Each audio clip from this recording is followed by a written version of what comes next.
This podcast is a member of the Place to Be Nation family. Visit us at placetobenation.com, the only place to be in your pop culture world.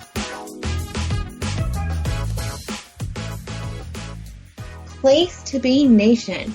Welcome back to a long-awaited, and I think we say that often, but that's our style here, episode of Lady and the Beard. I am half of your hosts here, Miranda. My voice is not new, and I am joined by one of my fantastic friends, Kelley. Kelley, how you doing? Good. How are you? I mean, I'm here. Yeah. I'm the same. Yep. I think it's one of those things for most people in our stretch of age. It's like life doesn't suck, but some days it's not great. Yeah, I feel that. There's a sense of like,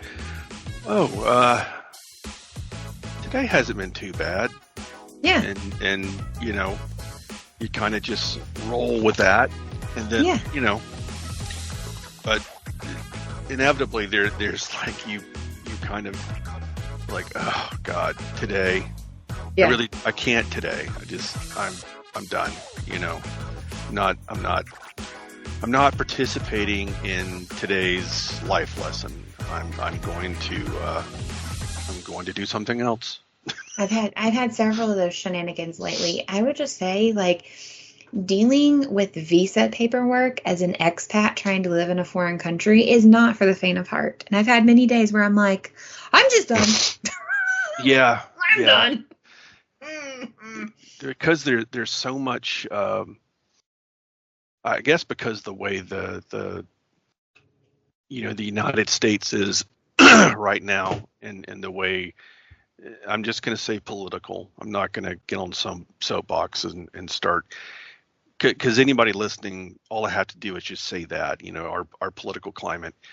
There is so much information out now about living abroad, moving out.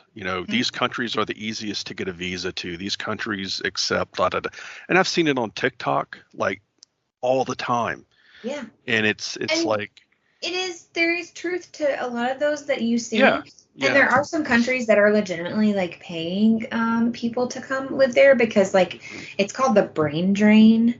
Yeah. I think I was telling you about this before. It's like countries like the one that I'm in or Slovakia where I lived before.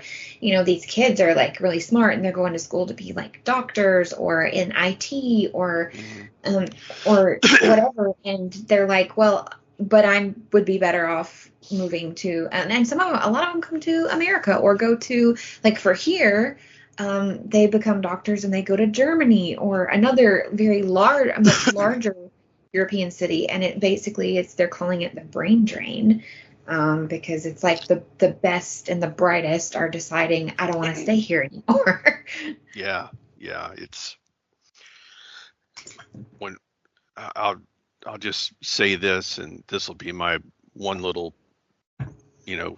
pot shot at this, the United States where I live is, immigration. That's the biggest hot topic that both sides love to play with. I have to wonder, these people, I know that they're escaping or they're coming here because they want a better life, and right. I understand that and I sympathize with that, but I have to wonder sometimes, do they really know what they're getting themselves into by coming here? I mean, I think it's a mixture. I know that there's some like idyllic view that they must have, but if they had time to really do their research, this is not that, it's like I said, this is not a great place. It never has been really a great place. It's come to a point where,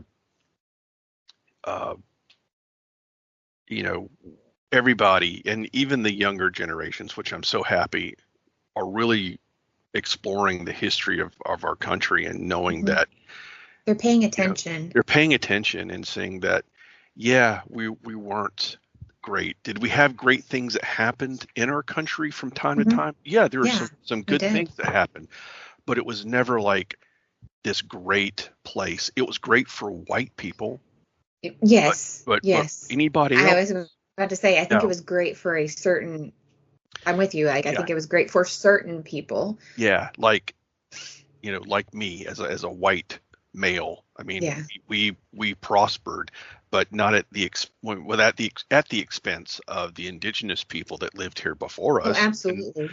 all the people that we enslaved and brought over here. And yeah, it's just. But they don't have time to know the history of this place. They're just trying to get out from whatever hellhole they're in. And like I said before, I understand that.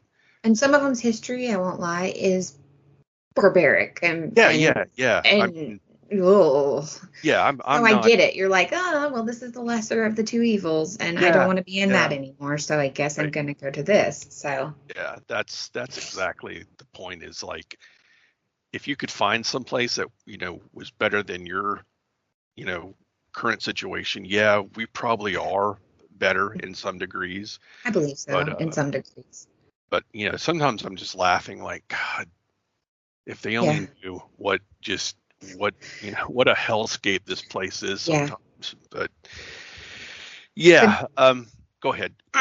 no, I was just gonna say the good thing about some of the horrible things, though, actually goes into our topic, which is strong female. And in this sense, we're talking about characters or yeah, all of them are characters. They're played by some also strong, phenomenal women. But Right. I think in that horrid, desolate that we all have to some degree across the world, um, it takes some strong people to like bring us out of the dark. Yeah. And so today we wanted to honor, yes, they're fictional, but I think even fictional characters have their place in bringing history out of the dark because it's a comfort, right? It's like finding courage where maybe you didn't have it before.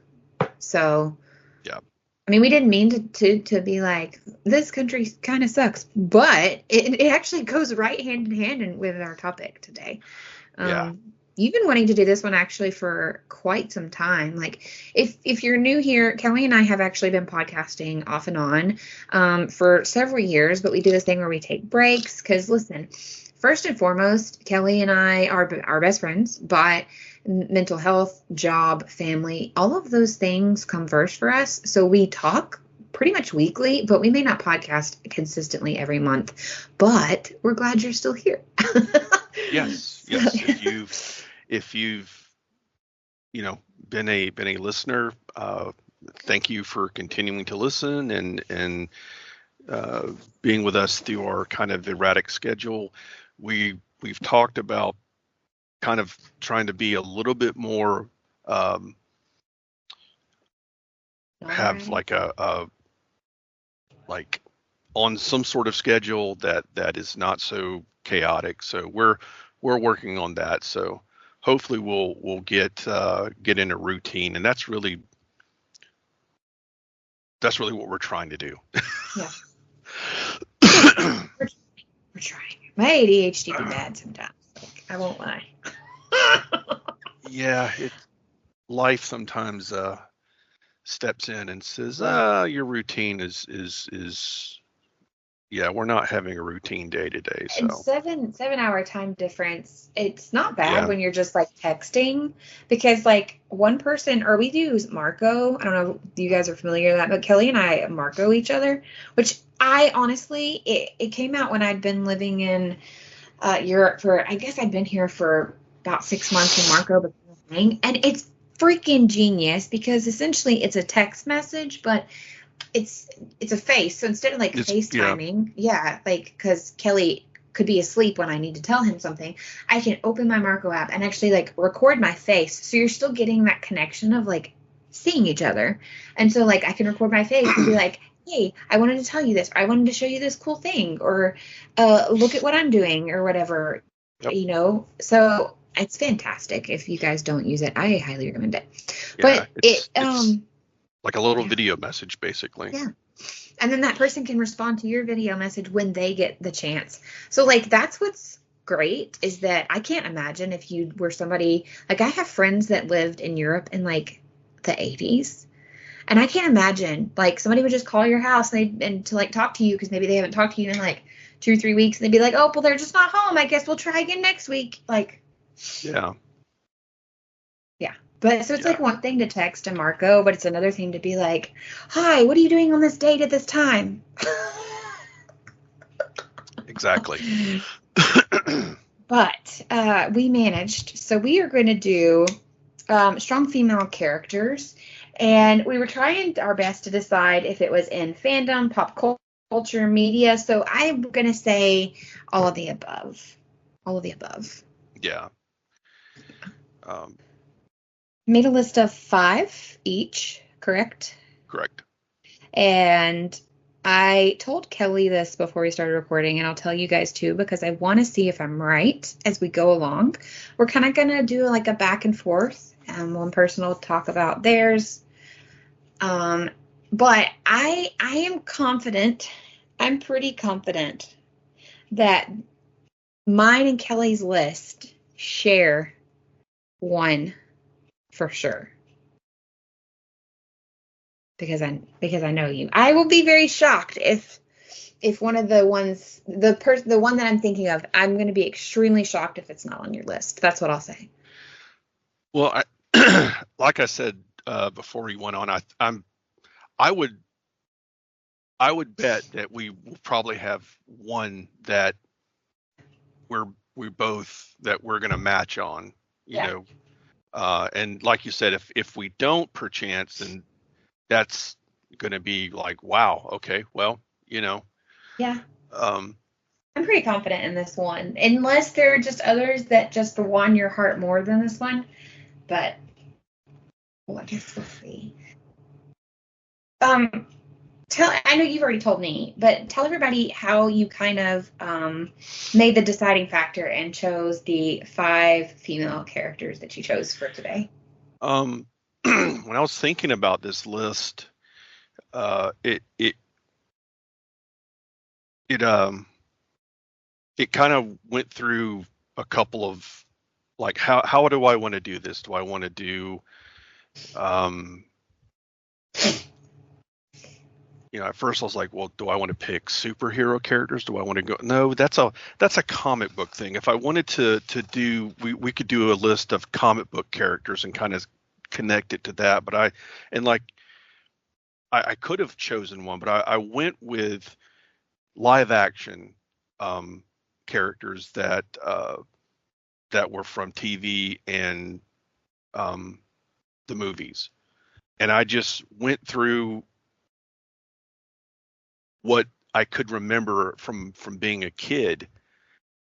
What were some of the big impressions on me as a kid? And it's like, this character is cool, of course, female, and made some sort of impact. Not like it didn't have to be like some tremendous impact, but it made some impact on like TV and at least from the TV side. And because strong female characters they get talked about a lot. I've watched a lot of different I frequent a lot of different YouTube channels, and a lot of it has to do with nerd culture and comics, movies, mm-hmm. Star Trek, Star Wars, and a lot of it, as I think we've said this before, can be really negative, and people get really nasty about, because they have this idea that they know what the perfect female positive female character is and what's not. And we're not here to say any of that. I'm here to say, mm-hmm. These are the ones that I think growing up were impactful on me and made me realize that, gender was kind of one of those, like, okay, well, you have really cool male characters, and you really got really cool female characters. Were there a lot of them growing up? Not as many as male. Not as many as now, but growing up in the 70s, they attempted to do a lot of things and kind of set the stage way back when for female-led TV shows and things like that. So that's kind of where I chose to pick from. Mainly because even to this day, I still talk about them and I still refer to them when discussing this with whoever about strong female positive characters that are to me still relevant. So I like the way you put that. Mine are too. Most all of mine are from growing up. I grew up in the 80s and the 90s. And I think we were starting to get more female character representation, in the strong sense in that point. I think they have even more now, in my opinion. I mean, but I think, and maybe you disagree, I don't know, but I think that was the point. Maybe late 80s, mid 90s, we started having more, I feel like. I don't know. Yeah. I think when I was saying in the 70s, of course, there was a lot of television that was experimental, or maybe experimental is not they were trying a lot of different types of programming, I guess. Right. And you got to look at, okay, so the 70s was still a very male chauvinistic time in that's just the way it was, unfortunately. But there were still some snippets of female characters coming out of that time that were very strong and very positive. And if you ask a lot of Gen X people like myself, we would all probably agree on these characters. And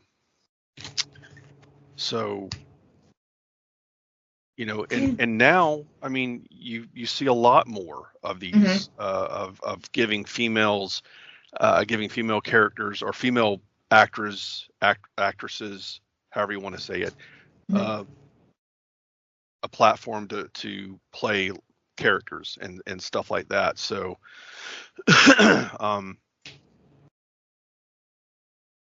I think it's a lot. I don't want to say easier, because I mean, I don't know what the difficulty is because I'm not an actor. I'm not, I'm just a nerd who has an opinion on things. But I do think that it's probably, I mean, it's got to be a lot easier now to be heard. Be heard. Yeah, exactly. That's perfect wording. So yeah, did you want to start, or do you want me to start? I'm gonna let you start. I don't know if I said this, but we're gonna go back and forth. So Kelley will give his and kind of talk about that character, and then I'll do one and kind of just go from there. Excuse me. All right, so I'm going all the way back to when I was 7. It's a long time ago, kids. In 1975, which to me was like, the 70s and 80s were just a golden era for Saturday morning cartoons. Oh, for sure. Or I mean, just you had all kinds of. I mean, if you love superheroes like me, you had all kind of choices. But some of the stuff they had, like most everything on Saturday morning, was animated, but there were a few live action programs, and one of them they had was the Captain Marvel, or the Shazam. They didn't say Captain Shazam Ice's Hour. And the character I remember seeing, or the first kind of strong, powerful, positive role model female character was Isis. And she was played by an actress called Joanna Cameron. And they did 2 seasons, 20 plus episodes, which that's not, I mean, that's kind of, I mean, 2 seasons for a television show for kids during that time frame was, I think that's pretty good. 20 episodes was a lot then, if I think about it. No, I mean, there were 30-minute snippets. So Oh, like okay. have like Shazam would have his 30 minutes, I believe, and then Isis would have hers. It was like, an hour long program, cut in two with your two characters. But I just remember because I mean I loved Shazam, and at that time I thought that was his name. I didn't know he was Captain Marvel because I didn't know yet. But Isis was really cool. She was his teacher, I believe, like at an elementary school, or maybe I think it was elementary school, and a history teacher. She was also an archaeologist. That's how she found the scarab, or the amulet that gave her powers. And it wasn't like I mean, it was for kids, so there wasn't like a lot of violence. And she, she was smart. She used her wits and her intelligence to kind of combat whatever the problem was. And she didn't have like supervillains she fought against. It was more like just problems that maybe kids got into, and she had to kind of come in and help them. The same thing with Captain Marvel. It was just really like there was a moral, or there was a lesson to be learned in every episode, which I mean, we as kids, we didn't really feel like that, they were trying to beat us over the head with something. They were just telling a story, and it happened to have this one little snippet of like, okay, so it's not good to play with matches, it's not good Right. to those kind of things. And I just remember loving that show, and just I watched every episode. I mean, Saturday mornings I had my lineup, and that's what I watched. Never missed an episode. And later on, as I got older, and I have somewhere here, I've got boxes of DVDs that I've got, and this is when I had my comic book shop. They had it in the preview magazine for order, and it was the complete, I think the complete series for Shazam and Isis. And of course I ordered it for myself. I was like, well, I'm not going to order this for the shop because nobody's going to know what it is. And but I ordered it, and even when I got it in, I would play it on my DVD player, and some of the guys would go, "What is this?" I was like, "It's Saturday morning cartoons, guys. It's Isis." And Captain, or I would say Captain Marvel then, because I was like, it's not Shazam, it's Captain Marvel. And the guys got a kick out of it. But it's one of those characters that I look at and go, that's what a strong female character is. It's someone that doesn't have to punch you in the face, though she did occasionally, but she really fought with her wits and her smarts, and did it with a style, and that's my first in my little list. So Okay. what was yours? My first one does punch people in the face. Well, I She mean, does. there's nothing wrong with punching people in the face. My first one is Lucy Lawless's Xena. I see it. Xena, Warrior Princess. I absolutely adored this show. I actually really liked her sidekick, Gabriella, which I think is a strong female character in her own right. Oh, but yeah, I think yeah. overall, Xena was just something else. And then, like, growing up, like, following Lucy Lawless and learning what kind of person she is, she herself is just a strong person. I am assuming most people our age remember Xena, but if not, it was I think the episodes were like 30 minutes. Do you remember? I think they were like an hour. I think they were an hour long, or 45 minutes. Yeah, You think out the commercial breaks. So commercial breaks. Yeah. yeah, But it was a fantasy, action, adventure, supernatural television series, filmed in New Zealand. I think it ran from like 95 to 2001, which I didn't realize it actually ran until the early 2000s. Like, I yeah. don't remember it going so It long. I think it was a spinoff of It Hercules. was. I It think that was I with don't know if it was Kevin an Sorbo. yeah. I don't know if it was intended to be a spinoff or if it was something that just kind of happened. Sometimes that does, but yeah, and um, So, because I think if I remember correctly, because I remember she shows up in Hercules, and my brothers loved Hercules, and our grandfather had one of those where he had two VCRs, and one was meant for the whole purpose of like dubbing. yeah, So he would record the episodes every week. Like he had so many shows that he knew what time they came on. He had yeah, that thing set to record. And so he recorded Hercules for my brothers. And I remember Xena showing up on there. And I believe I read some years back that she came on that reoccurring for like 3 episodes. And originally they had plans that she was going to die in the third time she yeah, appeared. And apparently, and you have to think this is 1997, 98, maybe. I don't remember how many years into Hercules this took place, but the public outcry and attention for her character was so large, they were like, we can't kill her. yeah, We can't do this. So they decided to launch a spinoff, and I'm so glad they did. yeah. It's listed as like a top cult show. It's ranked as Bravo's 100 greatest TV characters. hmm Um, there were comic books and video games, and she would go to conventions and Yep. yeah, yeah, Yeah, yeah, I remember watching, like, me and the guys would watch Hercules. A lot of times we would watch it just to spoof on it. I mean, because it it was one of was those, cheesy.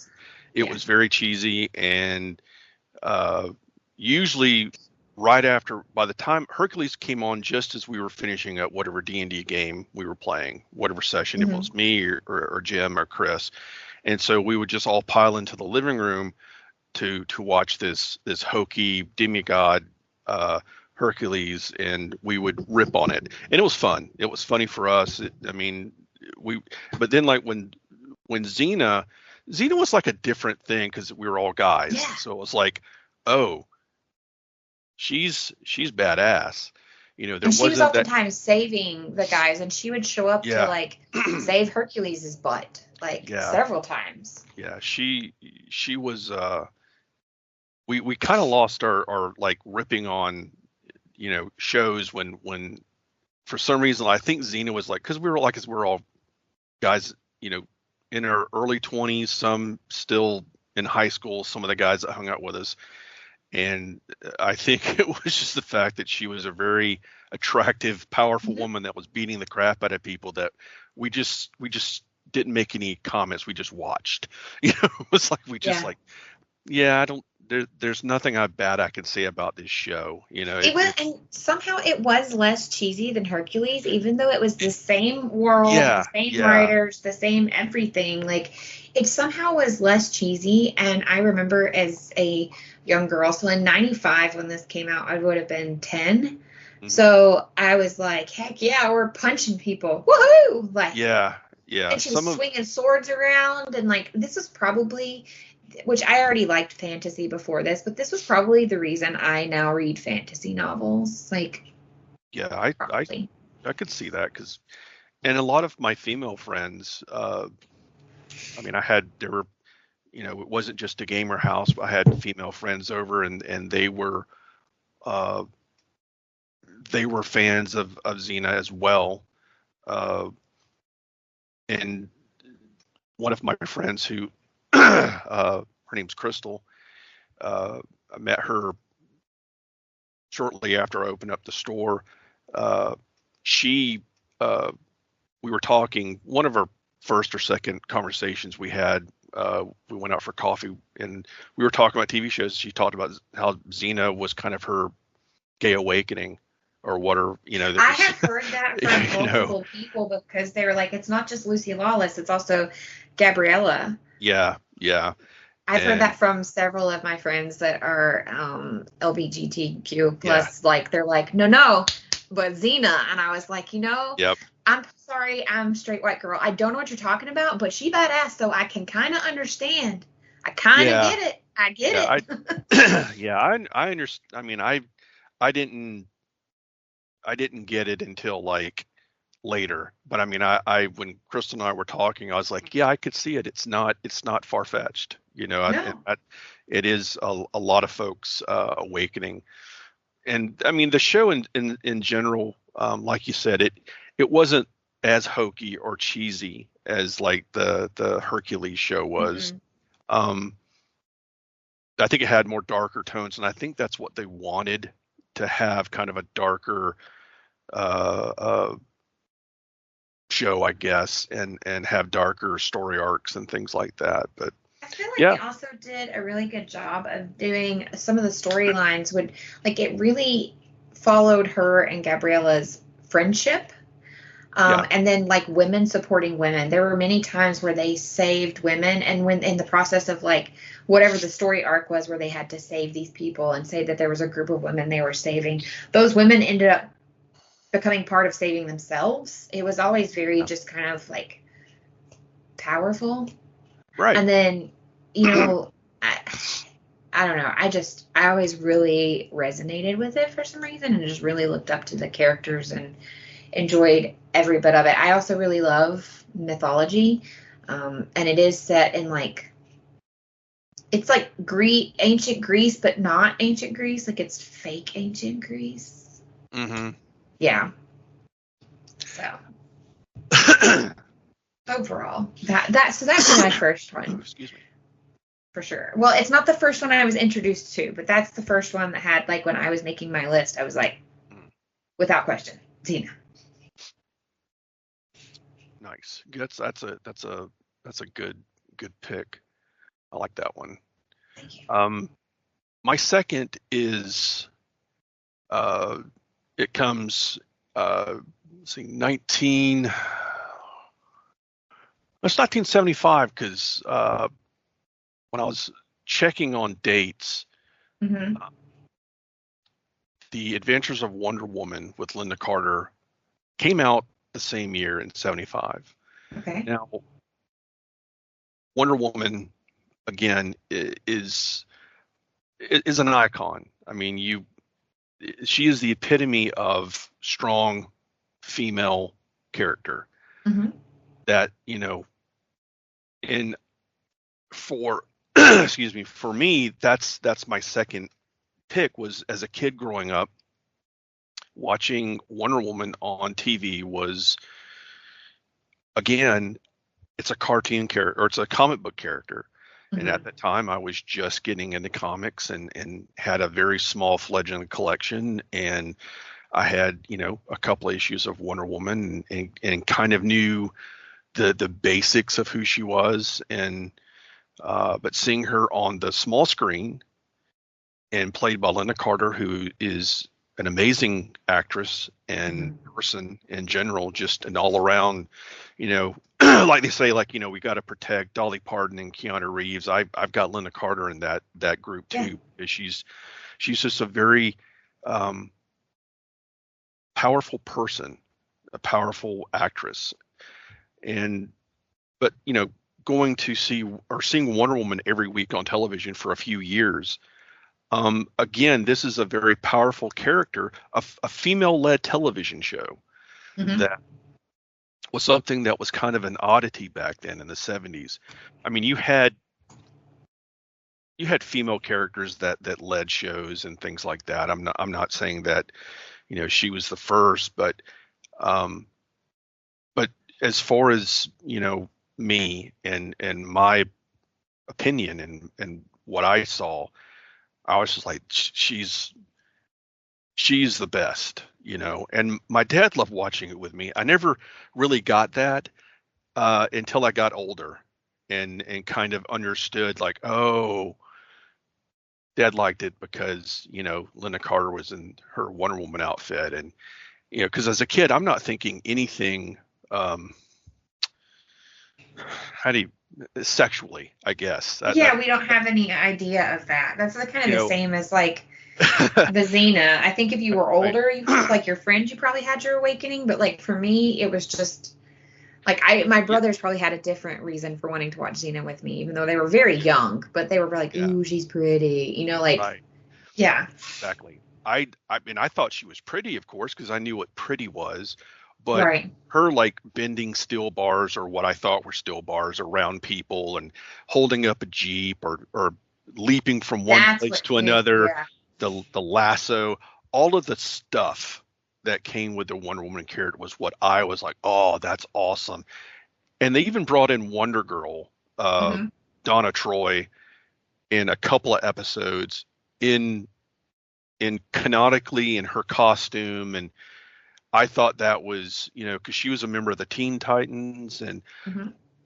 that was just like a really, I mean, other than seeing, because the Batman television show came out way before I was born. I was born in '69, so I saw reruns of that later on. Same. Mhm. But Wonder Woman was kind of like, I saw this when it came out, was kind of my first comic book character TV show that I was like hooked on. The only other show I think I really gravitated towards was like the Hulk, which came out in the '80s later on.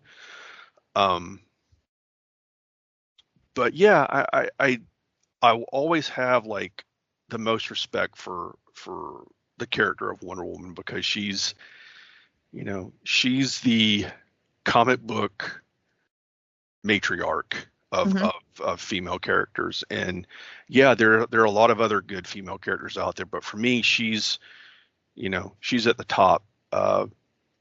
And as a TV show, they really did a good job with that too. It was Mhm. very well paced. It was written for the time. I mean, in the '70s, so there was some campiness to it, but really and truthfully, Linda Carter had a lot to say in how things were kind of done, and did some of her own stunts, where, you know, uh, when I learned that, I watched an interview with her, and she was talking about how she did some of her own stunts. And she didn't do like a lot of them, but she wanted to do the ones she felt she could, and that the whatever the production company would let her do, because they have legal and insurance things, and they got to be careful. But I was like, wow, she wanted to do some of that stuff. So, it kind of made me respect Linda Carter a little bit more. But yeah, that's my second. That's my second pick. Okay. So my second pick actually would have come before Xena, like timeline wise, but mine is Angela Lansbury's Jessica Fletcher on Murder, She Wrote. Ah, okay. Yeah. So it came out in 1984. I wasn't born until 85, but it ran until 1990. I don't remember. It ran a long time, if I remember. Yeah, I don't remember the number of years. 96 it says. Yeah. And then there have been 4 television films since then that ran between 97 and 2003. Yeah.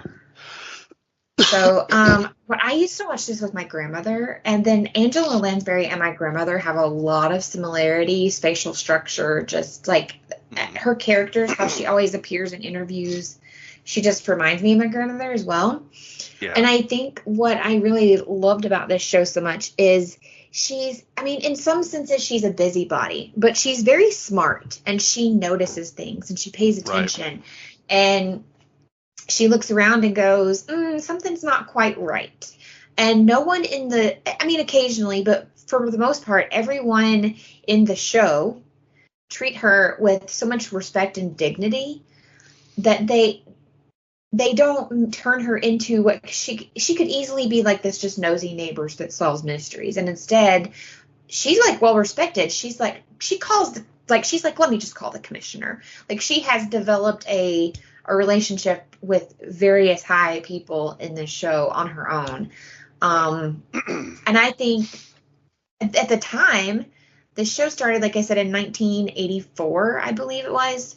So to have like you said, there were female-led shows, but this was probably, and I could be wrong. Again, I was born in 85, so I could be wrong.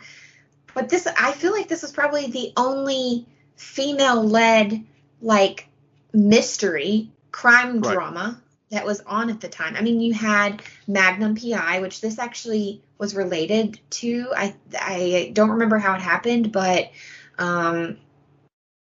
this show happened because of Magnum PI.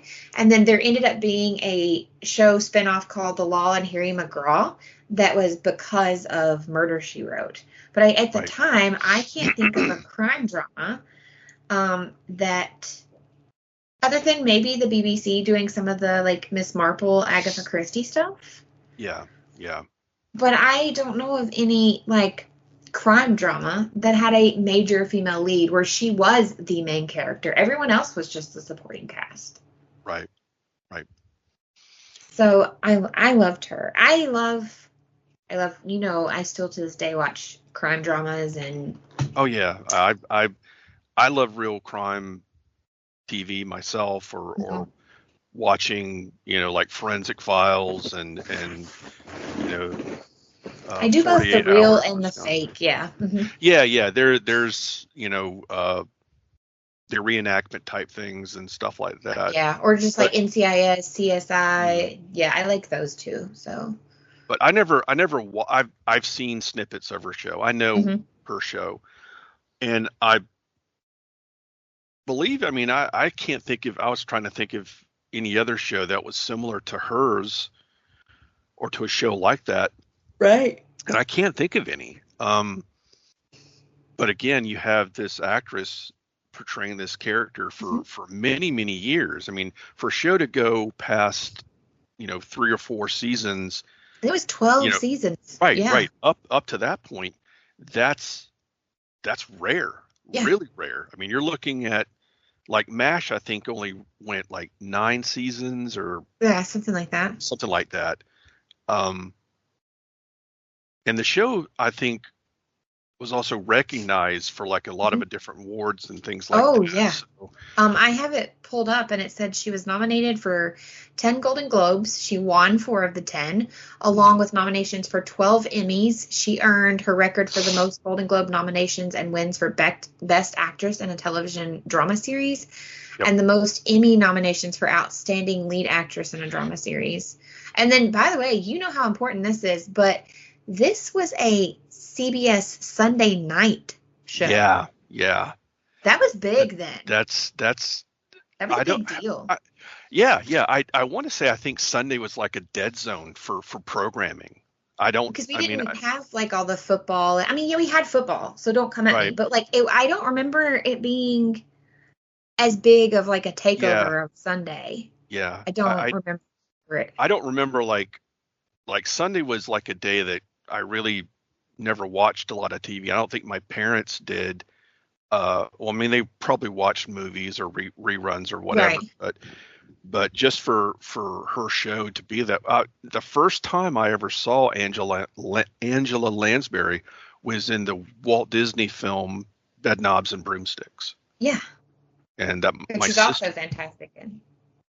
Yeah, exactly. Which my sister took me to when I was young with my nephew, her son, and it was like the first movie experience I had, and was really, really fun. And she, I mean, she's a character that, like I said, I don't know a lot about her. I know what her character is, and for them to be able to.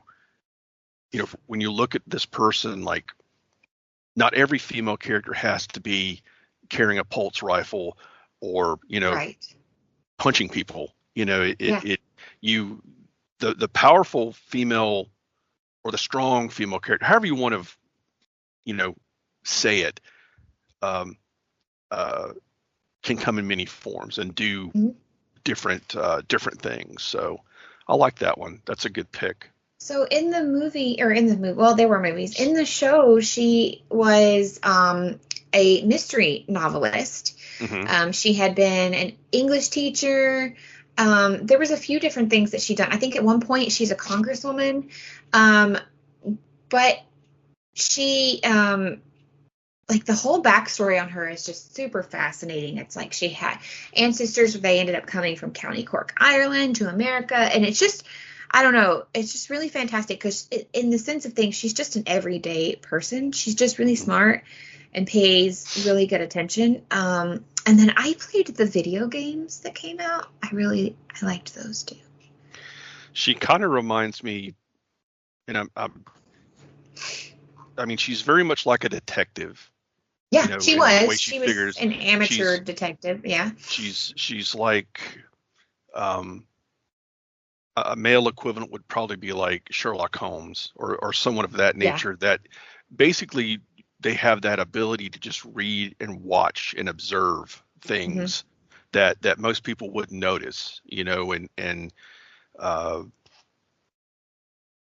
you know, I wish I had. That's one of those things I wish I had the ability to kind of see things and pick up on things quicker than I do sometimes. But yeah, the character, that's amazing. I mean, when you look at the longevity of her show, and like I said, in general, that's just a rarity. You don't there's other than like God, like you talk about like Gunsmoke that ran for 25 fucking years or whatever. Oh my God, Uh, my dad watched that and religiously. yeah, my grandparents watched it. And and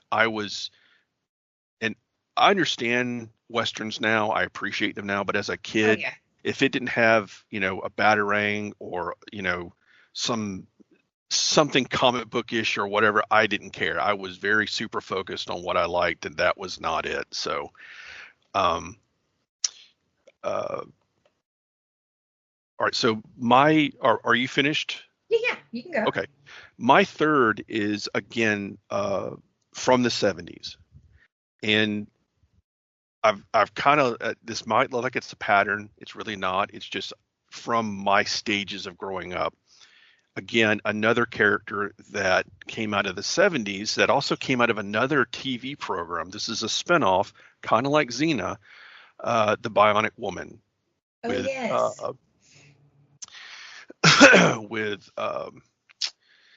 Lindsay Wagner played the main character, Jamie Summers, and she was a love interest to um, the $6 Million Man, Hmm. uh, and they ended up spinning out and giving her her own show. This is going to be kind of short. I'm going to make this one kind of short because it's kind of it kind of goes with the Wonder Woman thing. Is that here you have this totally brand new character, and again, she she would work, or she started working for the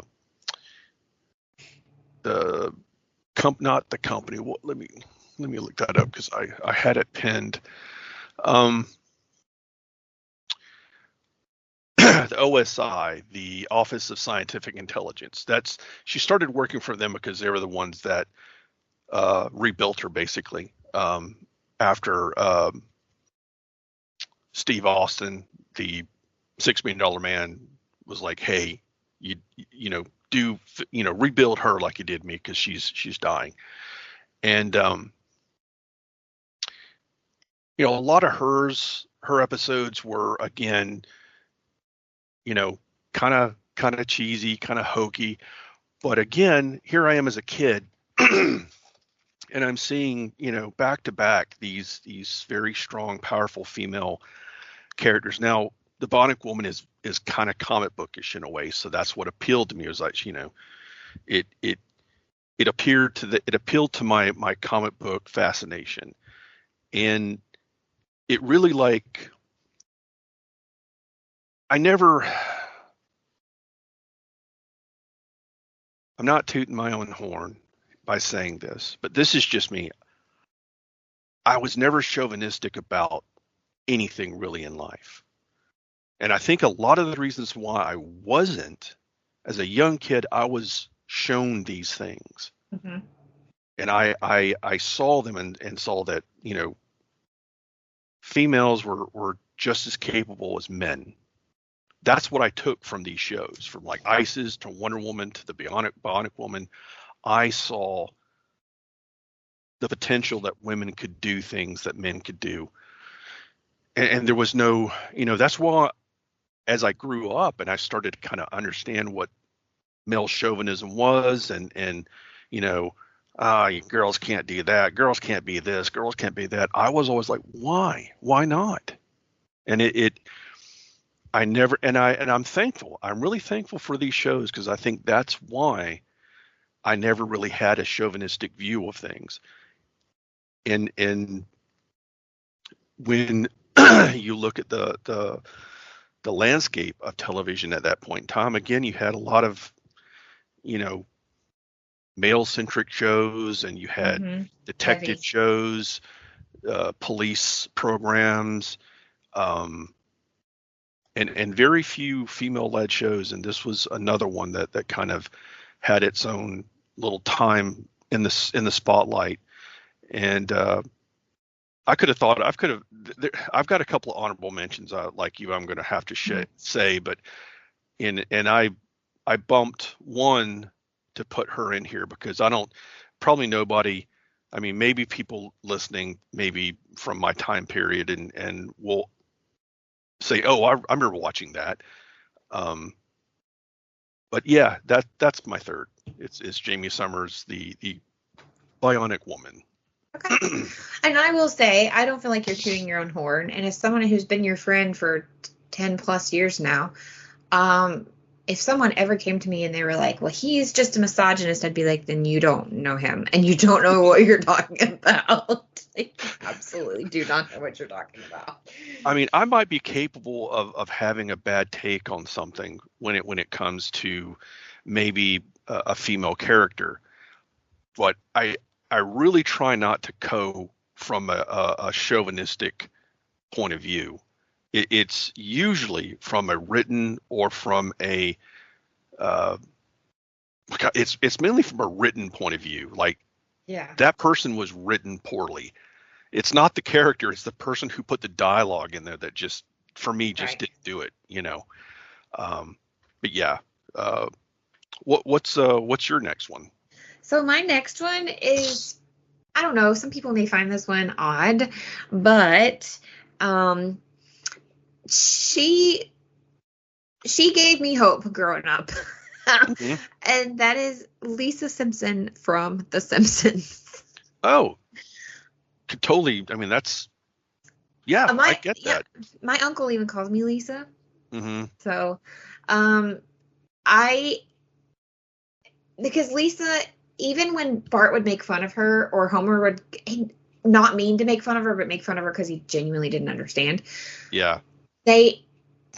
They have this odd family in the sense of, like, Marge always encourages her, even her but I resonated with, like, the teachers are like, oh my God, she won't shut up. Oh my God, why is she always right? Oh my God, could she stop raising her hand? As a undiagnosed, didn't know she had an ADHD child, I was Lisa. Through and through, like, reading books way above my, and listen, I don't anymore. I read all kinds of stuff. At the time, I read things I shouldn't have been reading. But we technically weren't supposed to watch The Simpsons, but we still did. And I just felt like a connection to her. Not her being a vegan, but that's okay. No offense to anyone that's vegan. I grew up on a cattle farm, so but it was just a lot of things about her. She's very matter of fact, and when she decides she's going to do something, she does it. Like, for example, and I know it has to do with the writing and Yardley Smith's fantastic voiceover. However, they stick to what Lisa says she's going to do. Like, she changes to Buddhism. She becomes a vegetarian. The episodes where she's, like, trying to just be a girl that has a crush or things like that. And technically, fun fact, Lisa and I would be about the same age if they aged her. Because she was born in 1984. So. Yeah. If they ever aged her. But she's perpetually 8. So. And she's always matter of fact, like, even if I don't agree with the political stances of the character, I'm not saying I do or don't, but I'm saying even if I don't, she's just matter of fact, and she is herself. And I think in a cartoon where, even though it's for adults, having this very powerful 8-year-old be like, I understand you're adults, but this is who I am, and this is who I'm going to continue to be. You can't take that from me, is extremely important when you are a child sitting back watching this. So to me, she was always, and again, video games, comic books, movies. The Simpsons have a whole section at Universal Studios, which is phenomenal. I got to take my son to it a few years ago. Right. That, I don't know. She actually is ranked by TV Guide as 11th. She's actually tied with her brother Bart on the list of top 50 greatest cartoon characters of all time. And listen, Bart, if we were talking about strong, even though he gets into so much trouble, if we were talking about like male characters or cartoon characters, he'd probably be on my list too for other reasons, even though he's constantly getting into trouble. But yeah, she's done her character, even though she's a cartoon character, has actually incited like environmental like stuff, ethical treatment for animals. She's actually included, like, her name is included on the most animal friendly TV characters of all time. And Yardley Smith has won Emmys for her voice performance of Lisa. And she's been awarded her Hollywood Walk of Fame star as well. So I don't know. Like I said, this, for those that are familiar with how The Simpsons originally came out, they were not their own television show. They appeared on the Tracy Ullman show. I would have been like 2, so I do not remember that. I do. I didn't. You do? Yeah. I think I don't remember what network the Tracy Ullman show was on. I want to say it was Fox. I think. Fox. Yeah, it was Fox because Fox agreed to do the spinoff for The Simpsons. I do know that. And I want to say we had just got the Fox affiliate on. For Joe Finn? For whatever cable we had at the time, because we were slowly becoming, cable was becoming a bigger thing, and we were getting more channels and all that. But I remember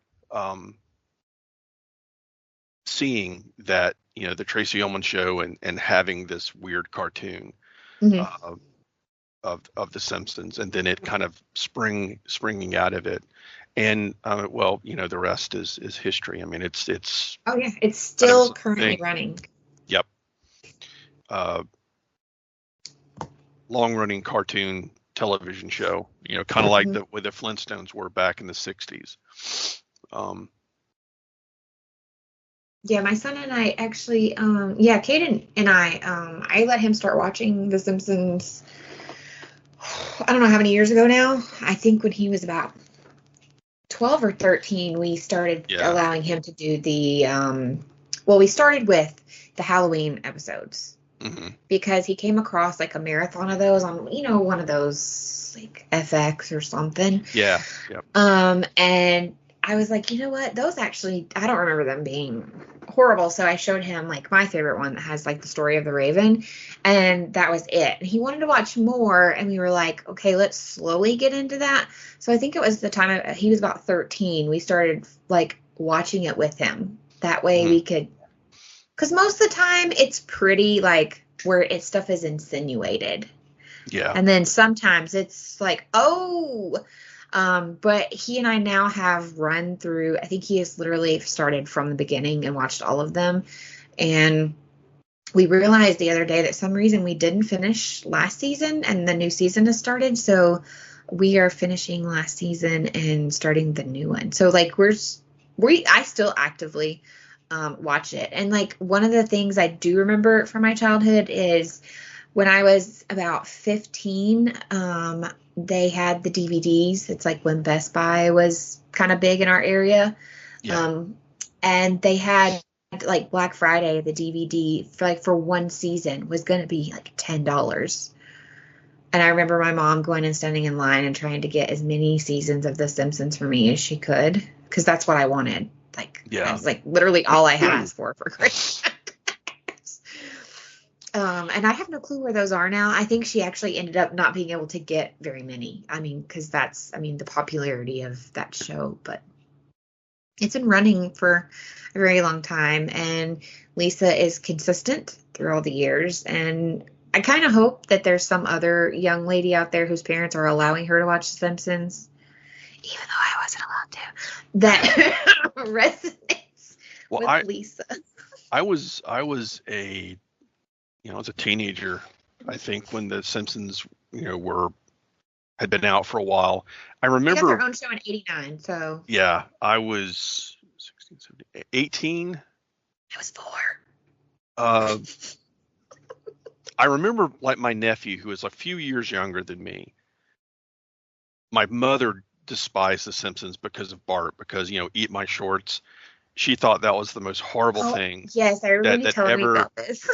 And she just. And she didn't like the. Didn't she? She also didn't like the "Don't have a cow, man." She didn't like that either, did she? She didn't like kids being smart aleck, because like that was something that, as a kid, I was kind of. Yeah. Well, I didn't, but there were a few times that I think I was naturally kind of a smart ass.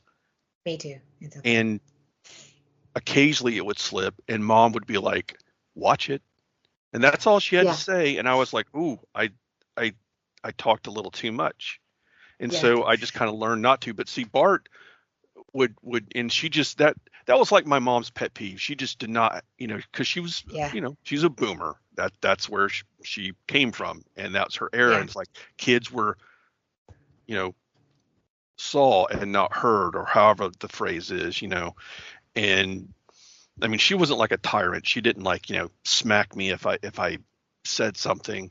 She just was like, I mean, she did whip me up until I think the last time I was like 11 or 12, and I think I've said this story before, where she whipped me, and this was where I was like really angry with her, and I was like, "Are you done?" And she said, "Okay." Oh, yeah. Okay. And that's where I thought, oh, I got the last word here. Haha. No. She went in my room and started getting all my comics, and got my Atari, and got all of my fun stuff. And she said, "I'm taking all these. And when you can act like a,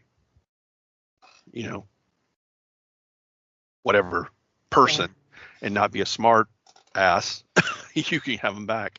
And I was, for 2 weeks, I was in hell. I didn't have anything. So I learned my lesson not to be a smart ass to my mom.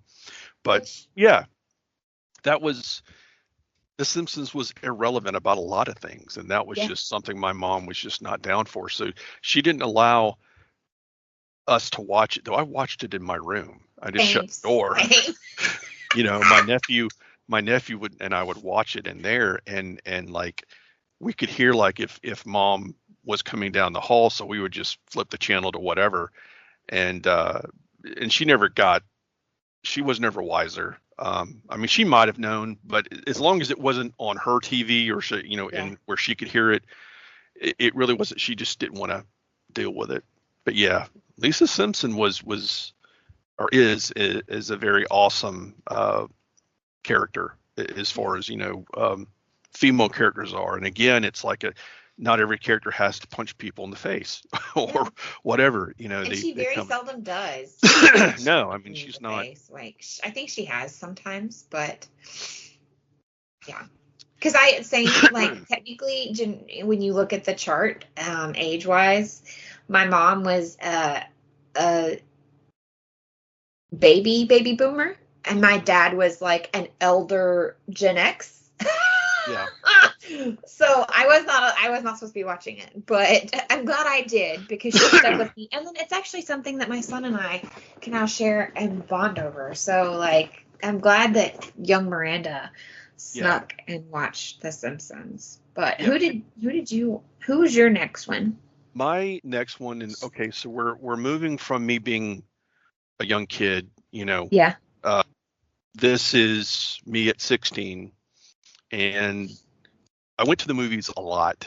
Mm-hmm. Okay, so me and my friends, we would go to the movies every weekend. We'd find whatever. We would kind of watch anything. We liked sci-fi, Same. Mm-hmm. horror films, but I mean, if we saw something that seemed cool, and one of these movies, one of my friends, I don't remember me picking it, was like one of my friends, like, hey, there's this movie called The Legend of Billie Jean. Let's go see it. And I remember the only reason I was interested in seeing it was that Helen Slater was in it, and she had played Okay. Supergirl. Oh. And this movie for me was like one of my first, like, oh my God, I was crushing on this character that Helen Slater was portraying. The Legend of Billie Jean. It's this character. It starts out with her and her younger brother, who is played by a young. Oh God, let me look and see who. Christian Slater, a young Christian Okay. Slater played Yeah. her. And they're kind of, I don't want to say like outcasts, but they're not rich. They're from this poor uh uh I don't want to say like super poor, but they're not They're like in mid-class, middle class kind of. mid class, something like that. Yeah. And so her younger brother gets like this Honda scooter. It's and the typical jock and his lackey show up with wherever they're at, and they end up wrecking or destroying his scooter, and she is livid, and so she goes to the father of the guy, the punk guy, jock, whatever, and demands the money to for the scooter. Mm-hmm. And this dad character, or the guy's dad, is a real sleaze, and he's like, well, we might be able to work something out, and he's insinuating, yeah, ick, and so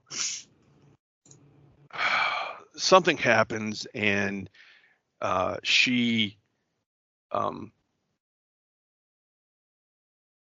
ends up doing something and having to go on the run, and it's all about, like, fair is fair. We want what's right, and that's, for him to, pay for the scooter, and to, and it becomes this whole ordeal. She goes on the lam with her brother and one of her friends, and kind of starts this whole kind of cult of personality behind her. That, I mean, it's not her, it's like bigger than her, that kind of starts up, and Mm-hmm. she ends up cutting her hair really short, and uh I didn't, this is where I was like, wow, she's just badass. This, character that Helen Slater's portraying, and she just kind of grows throughout the movie, where, it started out like, it's about this scooter, and having justice done, and all of these things. And I need to go back and rewatch it, because I know I'm leaving out a lot, but if you get a chance to watch it, it's not a bad watch. It's definitely 80 centric, because it was Mm-hmm. put out in 85, and I was 16 at that point. And like I said, I already had kind of a crush on Helen Slater because she played Supergirl, but this made me appreciate, I think, more of her as an actress, because she really was portraying, somebody who had gone through kind of a lot, and you have this person that was like, hey, you can have this, you just gotta, and she wasn't happy. She was not having that kind of sleaze, No. and it was very empowering. The way I saw it was very empowerment for young women, and It still holds up. I hate this tagline IMDb gave the movie, though. I'm not even going to lie. I have to complain about that. What did they give it? It just says a Texas teenager cuts her hair short and becomes an outlaw murderer with her brother and friends. Oh, that's yeah. It's yeah. I mean, if you want to tear it down to like its base, its baseline, I guess. but it's so much more than that. It's a lot better. It's one of the movies. Like I said, I probably need to go back and rewatch. I actually don't have it in my DVD library because I've really stopped buying DVDs. Same. The way things are, it is now. Like I may start going and buying stuff because like the way the streaming service is, a lot of this stuff you may not be able to see. Well, and at this point, you're paying for cable again. Yeah. Sorry, that's another rant. Yeah. So I think I may go to Amazon after this and look it up and maybe order it just to have it so that I can watch it at my leisure. But yeah, that's my. I had forgotten. Oh, sorry. No, I was just gonna say that was my fourth strong female character. Okay. Well, as I pulled it up as you were talking about it, and I had forgotten that the voice of my number 3 was in that movie. Yardley Smith was in it. Yeah, she was. She played her little sidekick, her friend that went with her and her brother on this adventure. So I had totally forgotten that. So that's neat. Me too. I'm glad you mentioned that. That's kind of a neat kind of coincidence. Yeah. So my number 4 and my number 5 were on TV concurrently, like at the same time.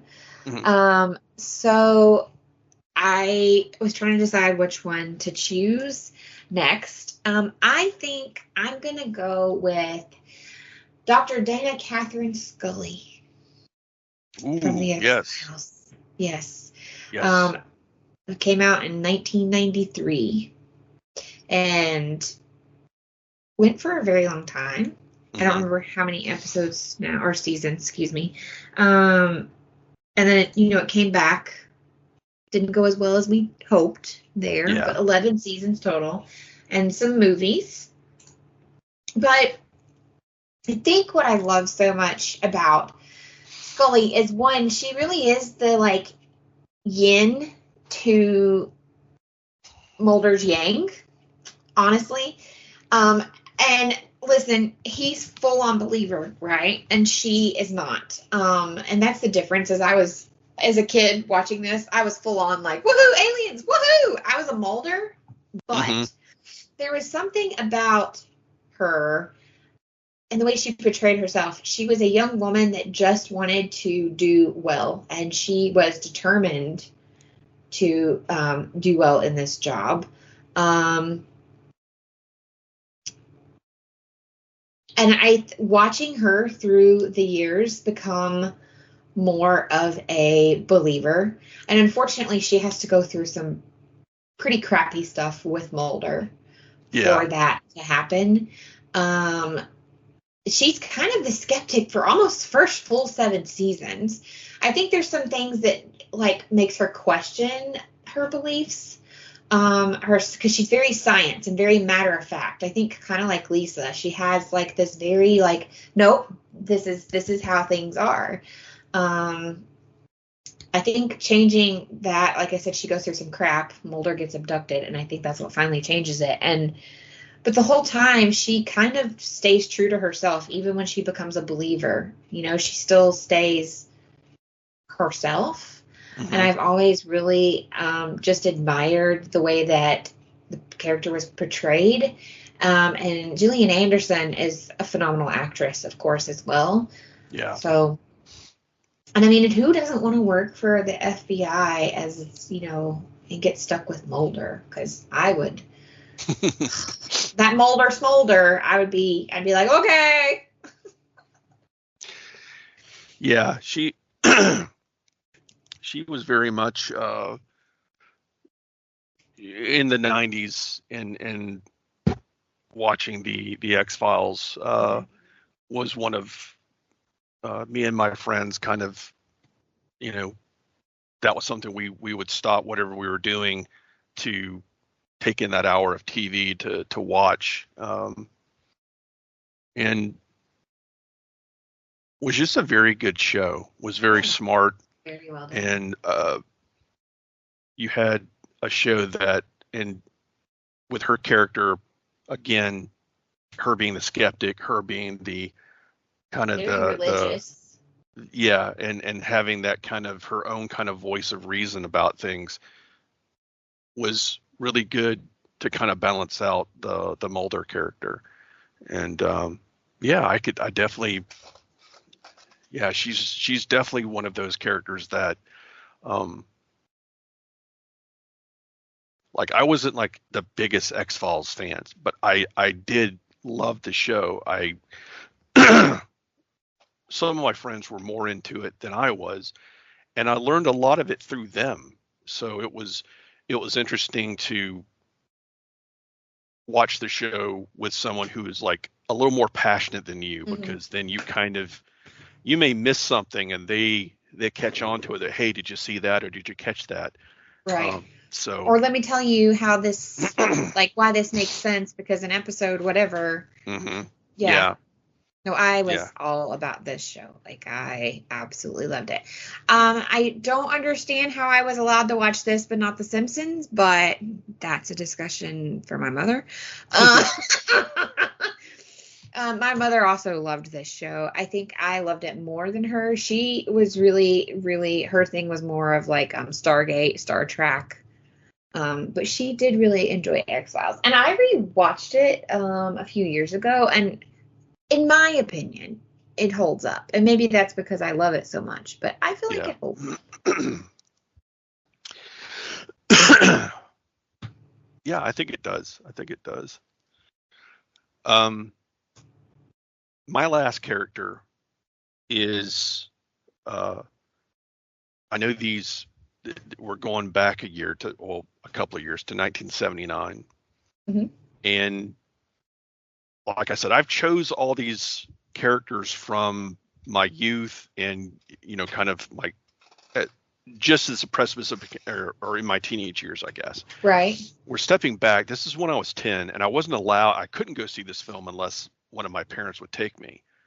And the movie's Aliens. And of course, my parents wouldn't have taken me to that. So I didn't get to see Aliens until a few years later during the whole golden age of VHS tapes and renting movies and all of this.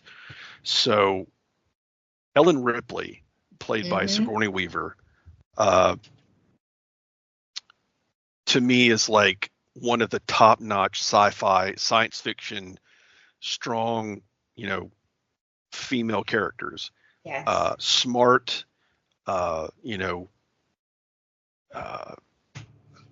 very driven person. And seeing her in the the Aliens movie scared the crap out of me. I mean, it was, very suspenseful. You really didn't see the alien, but a few times. What made it so scary.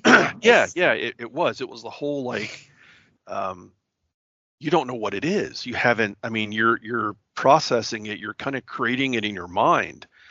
And something my favorite author, Harlan Ellison, once said is that, reading a book or reading something scary, in your mind, that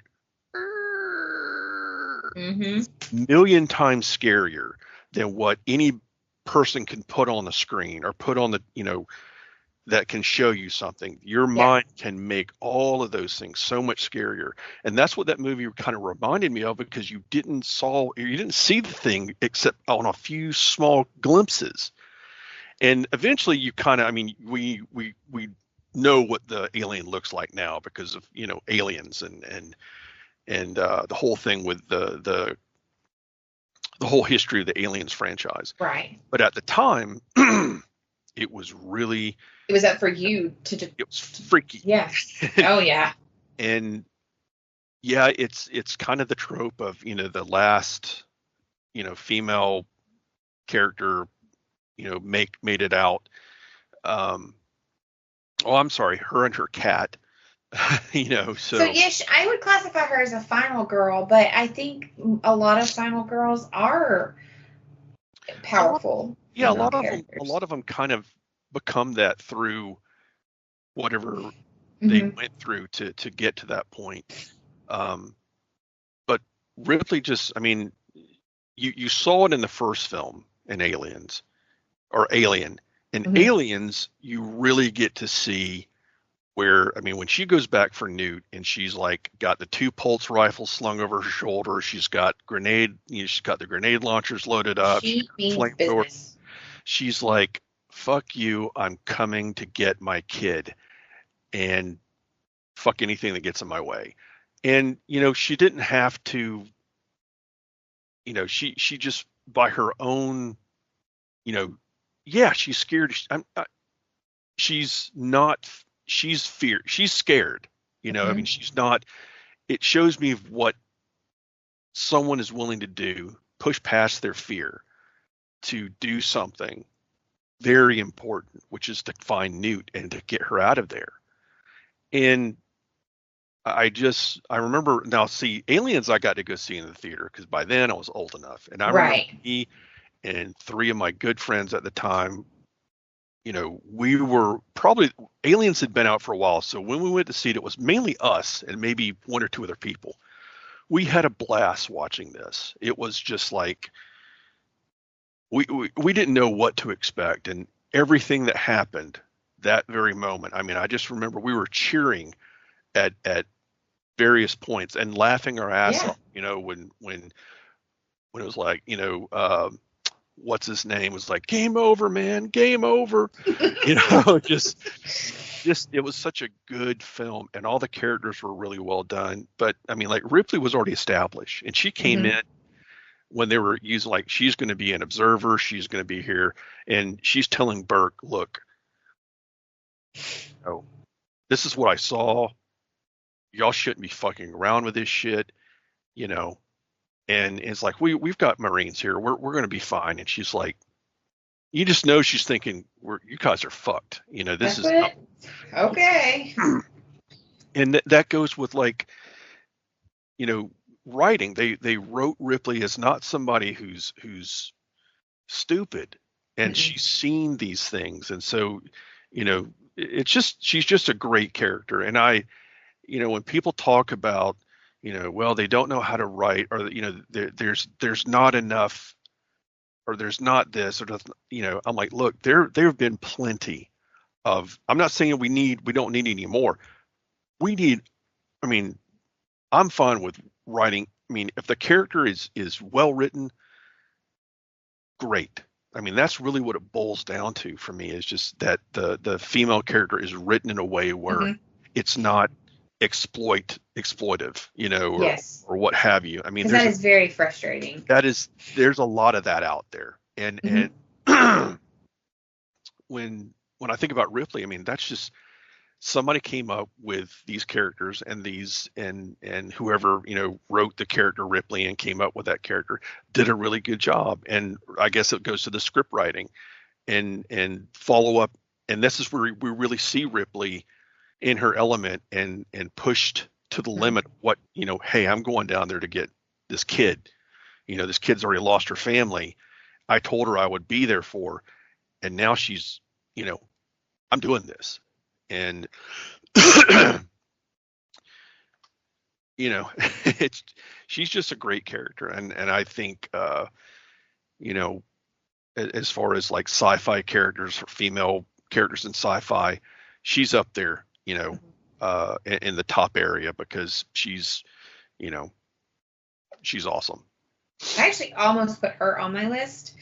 She was one of the ones that I was like, but then I didn't meet her until a little bit older, so I was like, Yeah. I don't know. But I will say I have come across many articles where when people are like, oh, well, it's just because we can't, or we can't write characters that way. She's often used as an example. Yeah. Um, I also have a friend that took a college class, and I would have to ask them what the name of the class was, but it was like strong characters, written characters or something. It was in regards to writing characters, but it was like female characters, and her character and the actress's portrayal of the character are consistently brought up and were even discussed in this college lecture on how, yes, you absolutely can write a strong female character that can also be portrayed by a strong female. So I do know that that's a fantastic one to choose, because it is brought up time and time again that it can be done, and that's the example.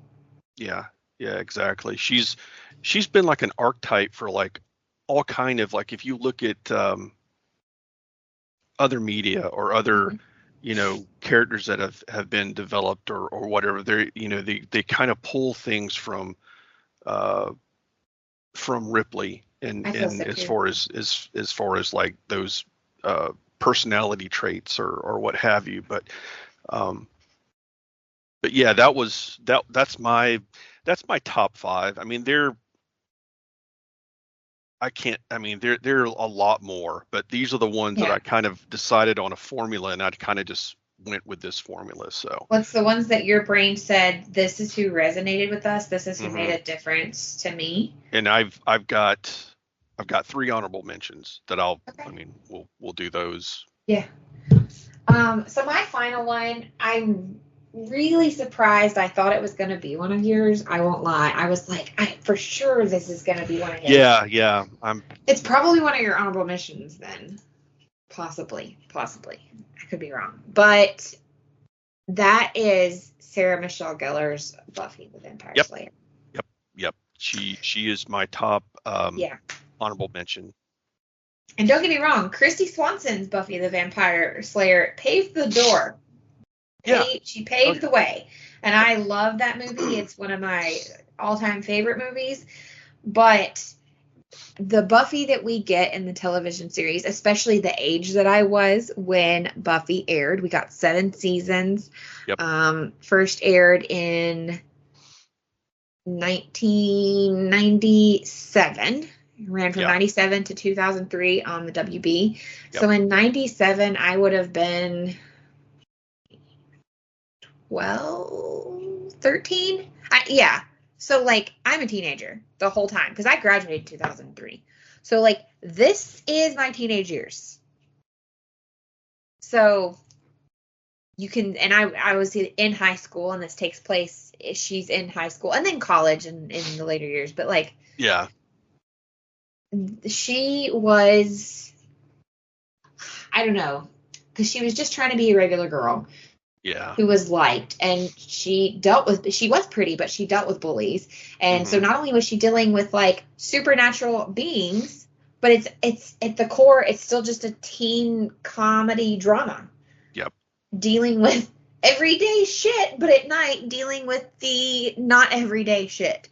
To me, you could kind of go, well, she's kind of a ditzy blonde, or she's kind of to me, she never really was that. She was very witty, and she was very she had her own kind of lingo, the way Buffy spoke. And that would have been that time. I mean, it's in California, and during the 90s, if you remember, there was this whole language that people were speaking that, people older didn't understand.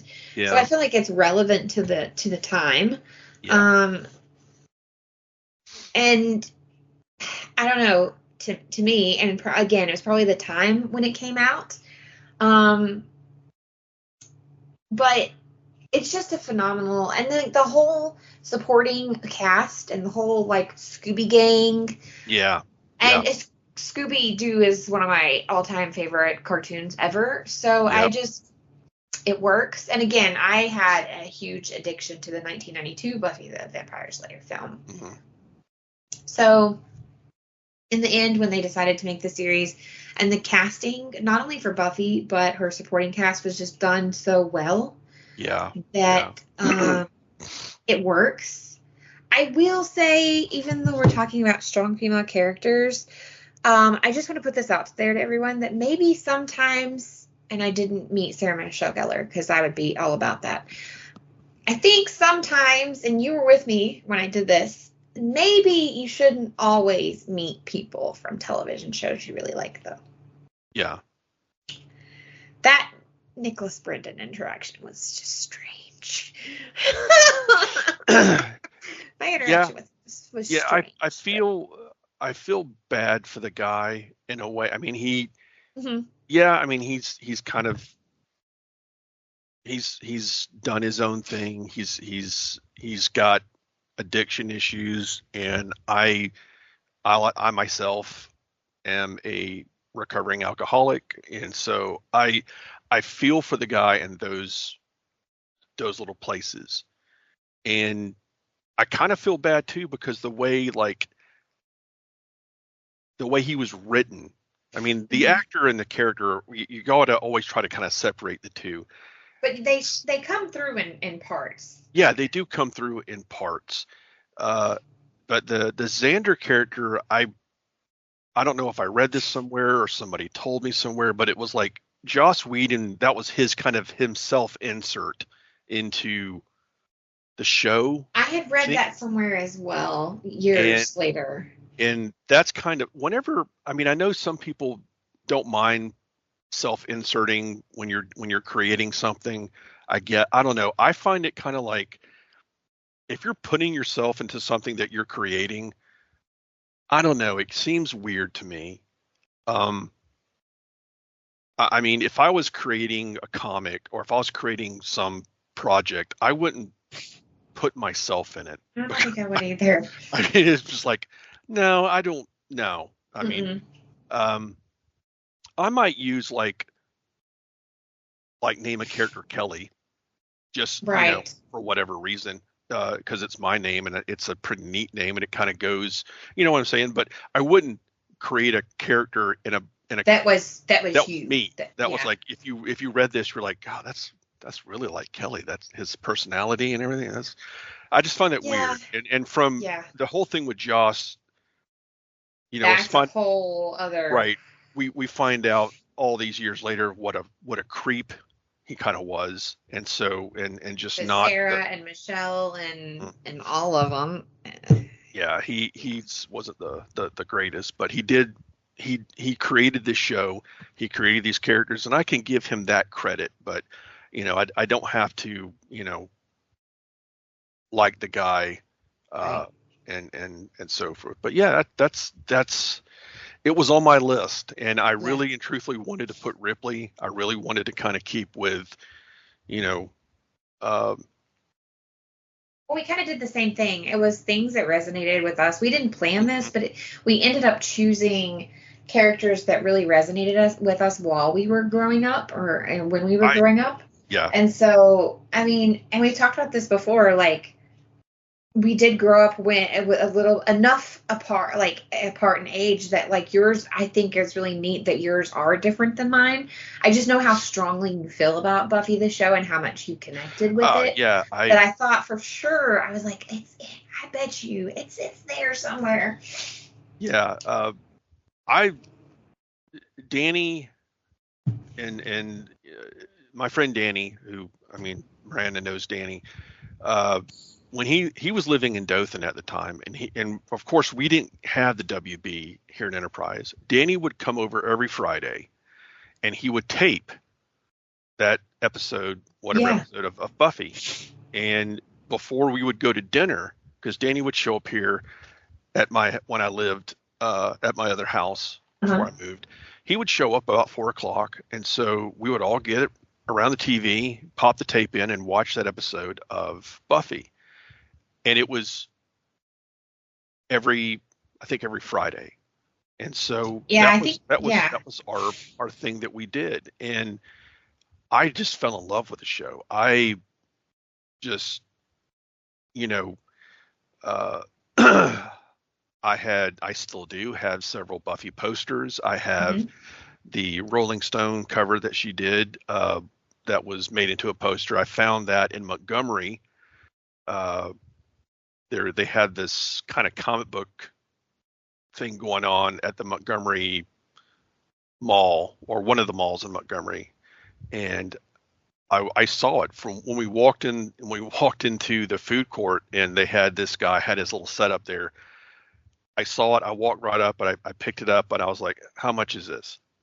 And I bought it. And my friend Mark and Chris were like, "Are you serious? You're going to walk?" I was like, "I'm going to walk around with this. This is mine. I'm You taking it." used to have it in the shop, didn't you?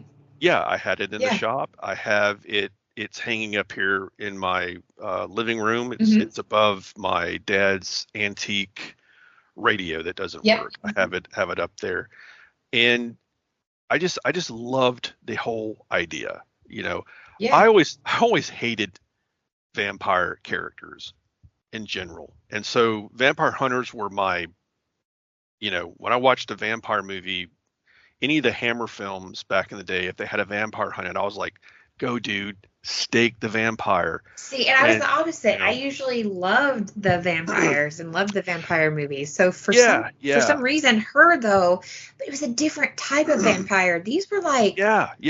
you didn't want to like these vampires, and you wanted to see her succeed and just be a normal teenager. Like Except for like Spike and Angel. I mean, Spike grows on you. yeah, Spike grows on you. and even like Angel, when Angel had his spinoff, I Loved the Angel. I kind of scoffed at it because I was like, I really didn't care much for the Angel character. But once he got his own show and I started watching it, I was like, okay, this is not what I expected. And of course, they brought over Cordelia, and I think the first season he had this one character. I can't remember his. I think the actor ended up dying, or something happened to him, and they had some other characters come in. But the 5 seasons his show was on was phenomenal, and they lined them up really well too, where we got a lot of crossover that was fantastic. Yeah, they did some good crossover work.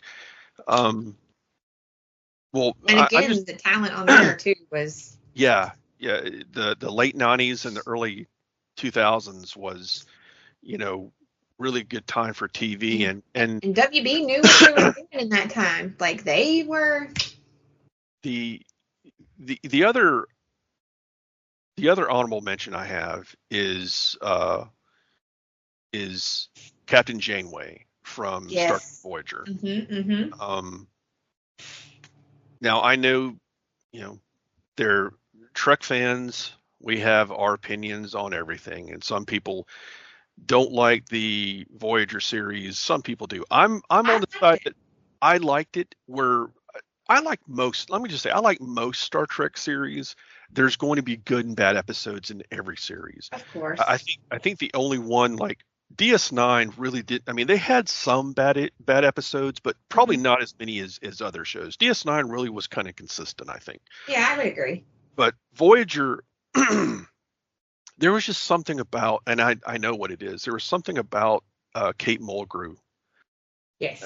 That to me, I remember seeing her back in the day. Another '70s show that she played Kate Columbo. She played Columbo's wife, which Columbo was this detective TV show in the '70s, and they did a spinoff with her.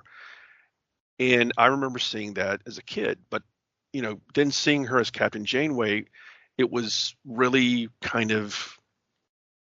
it was just cool. I mean, the first female captain, which was, a far, we saw female captains in Next Gen, but they were always like, guest characters, or we never saw them in the captain's chair. There was like, oh, this is Captain so-and-so of the USS DeSoto or whatever.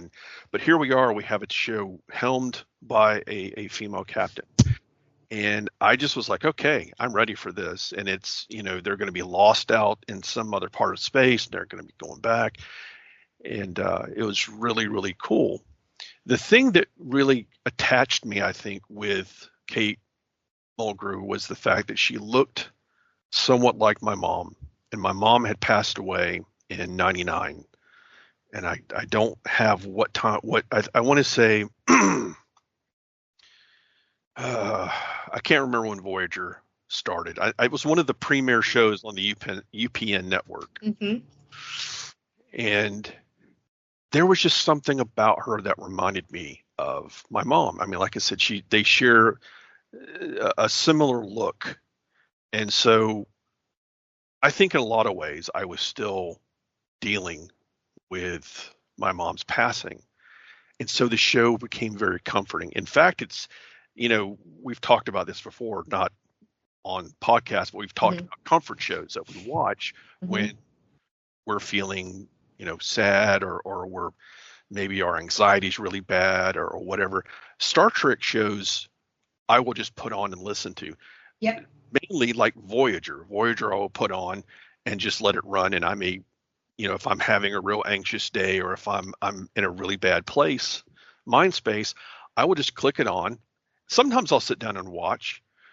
Other times I may just try to be productive and just have it running in the background, and I'm cleaning or doing something, It's very helpful. So, but yeah, she's one of my my honorable mentions, I guess. Her and Buffy, and the I'll just go ahead and throw this last one in there.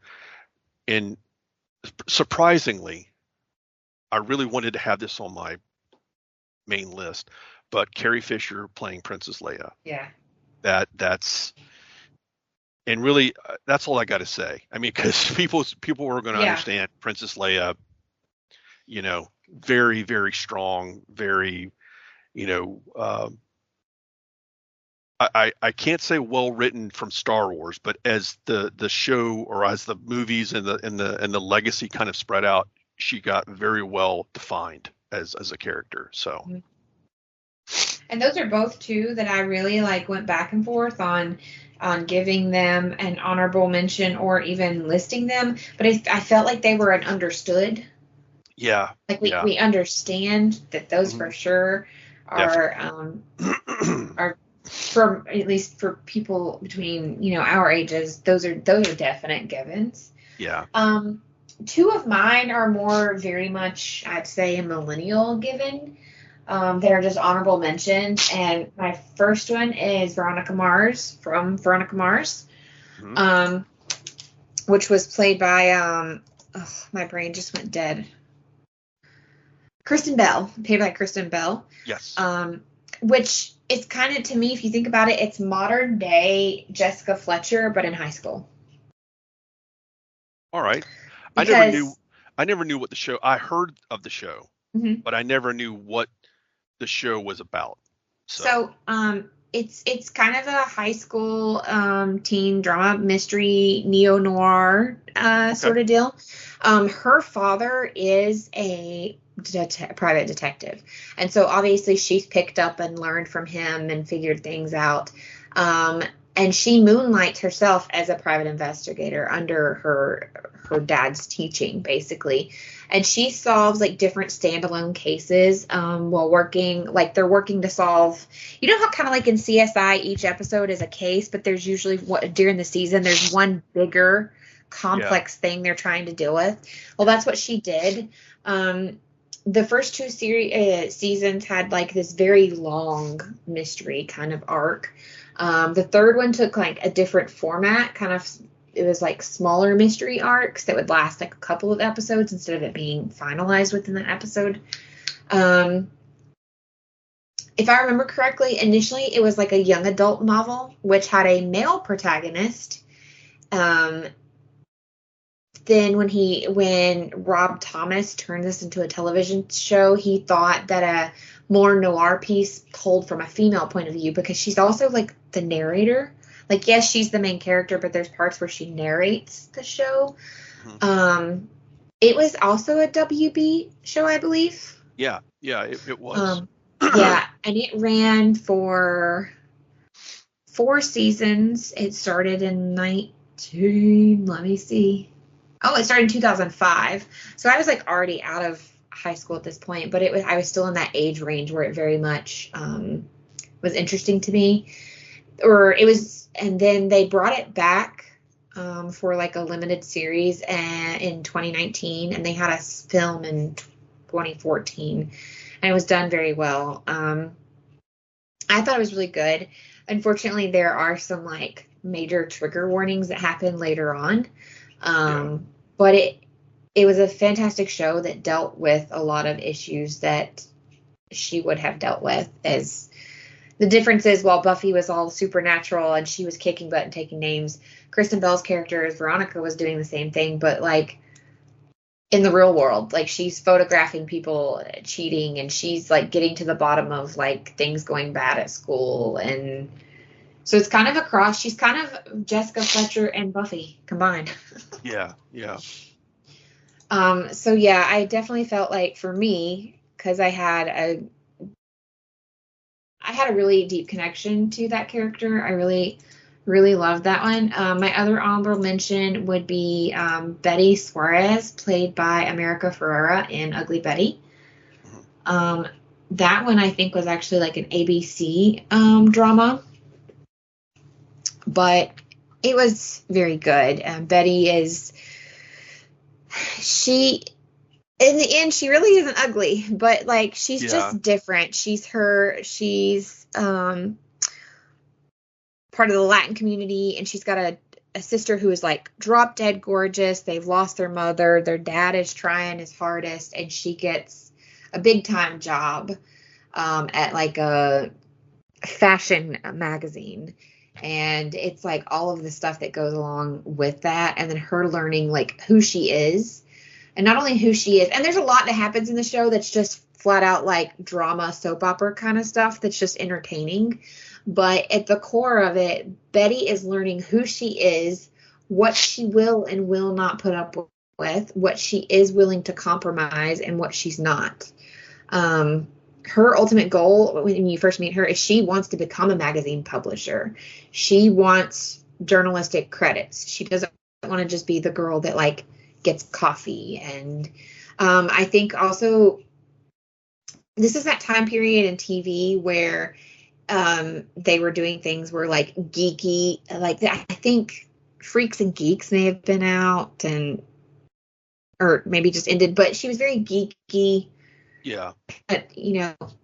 And I watching her grow amongst the seasons, and like just becoming an actual, because she's an adult, and watching her struggle with like how people are treated based on their looks. And she's like, you know what? No.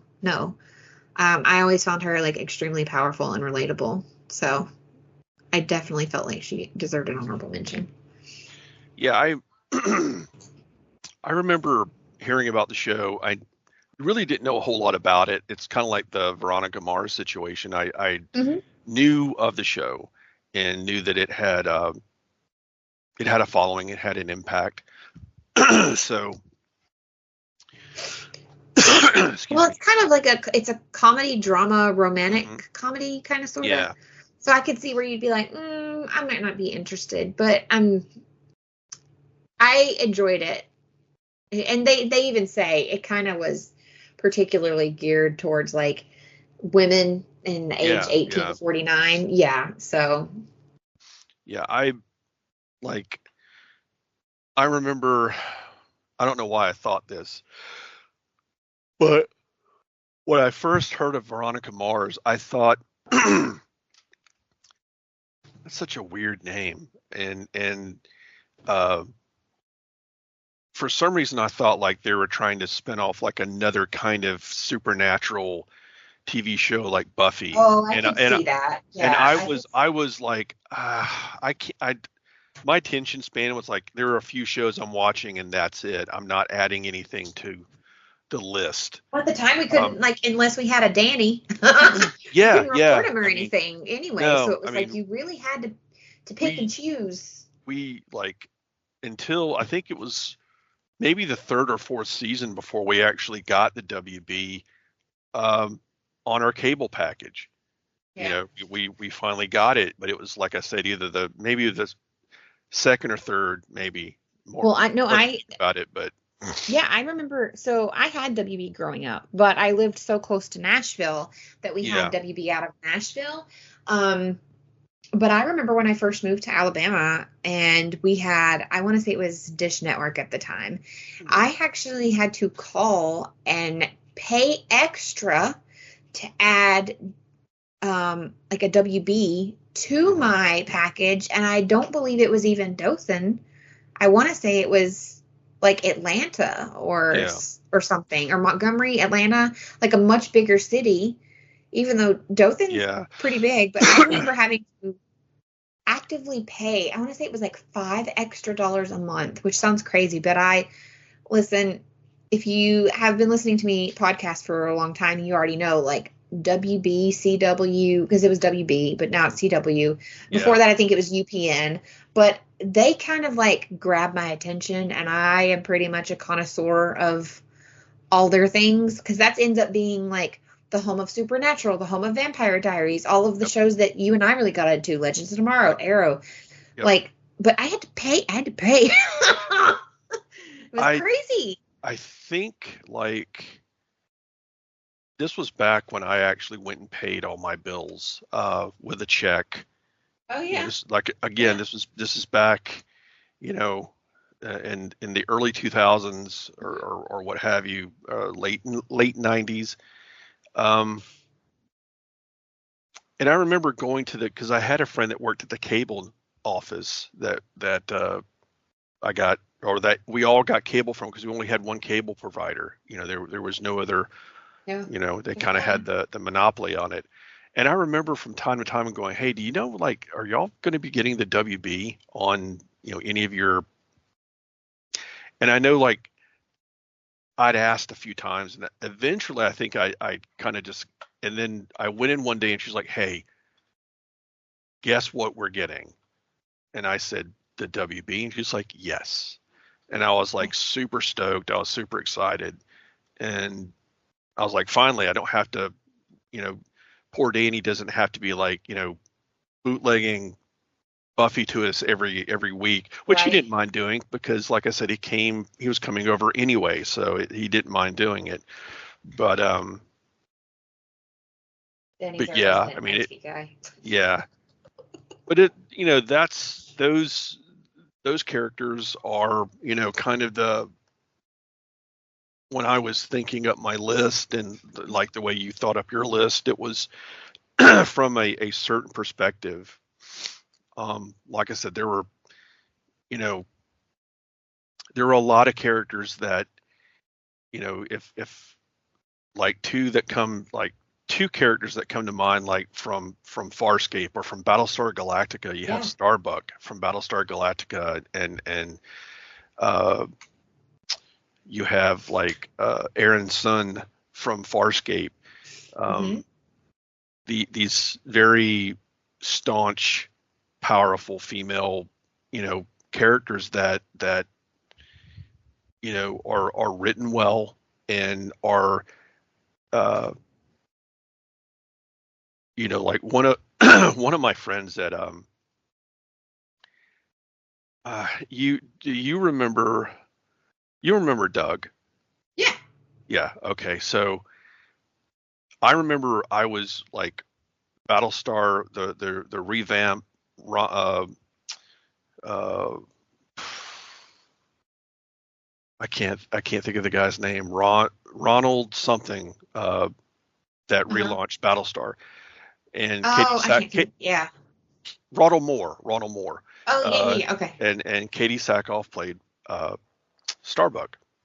Mm-hmm. I had just a huge crush on her, and I remember I was I was playing one of the episodes that I could play that wasn't, too violent or whatever at the shop.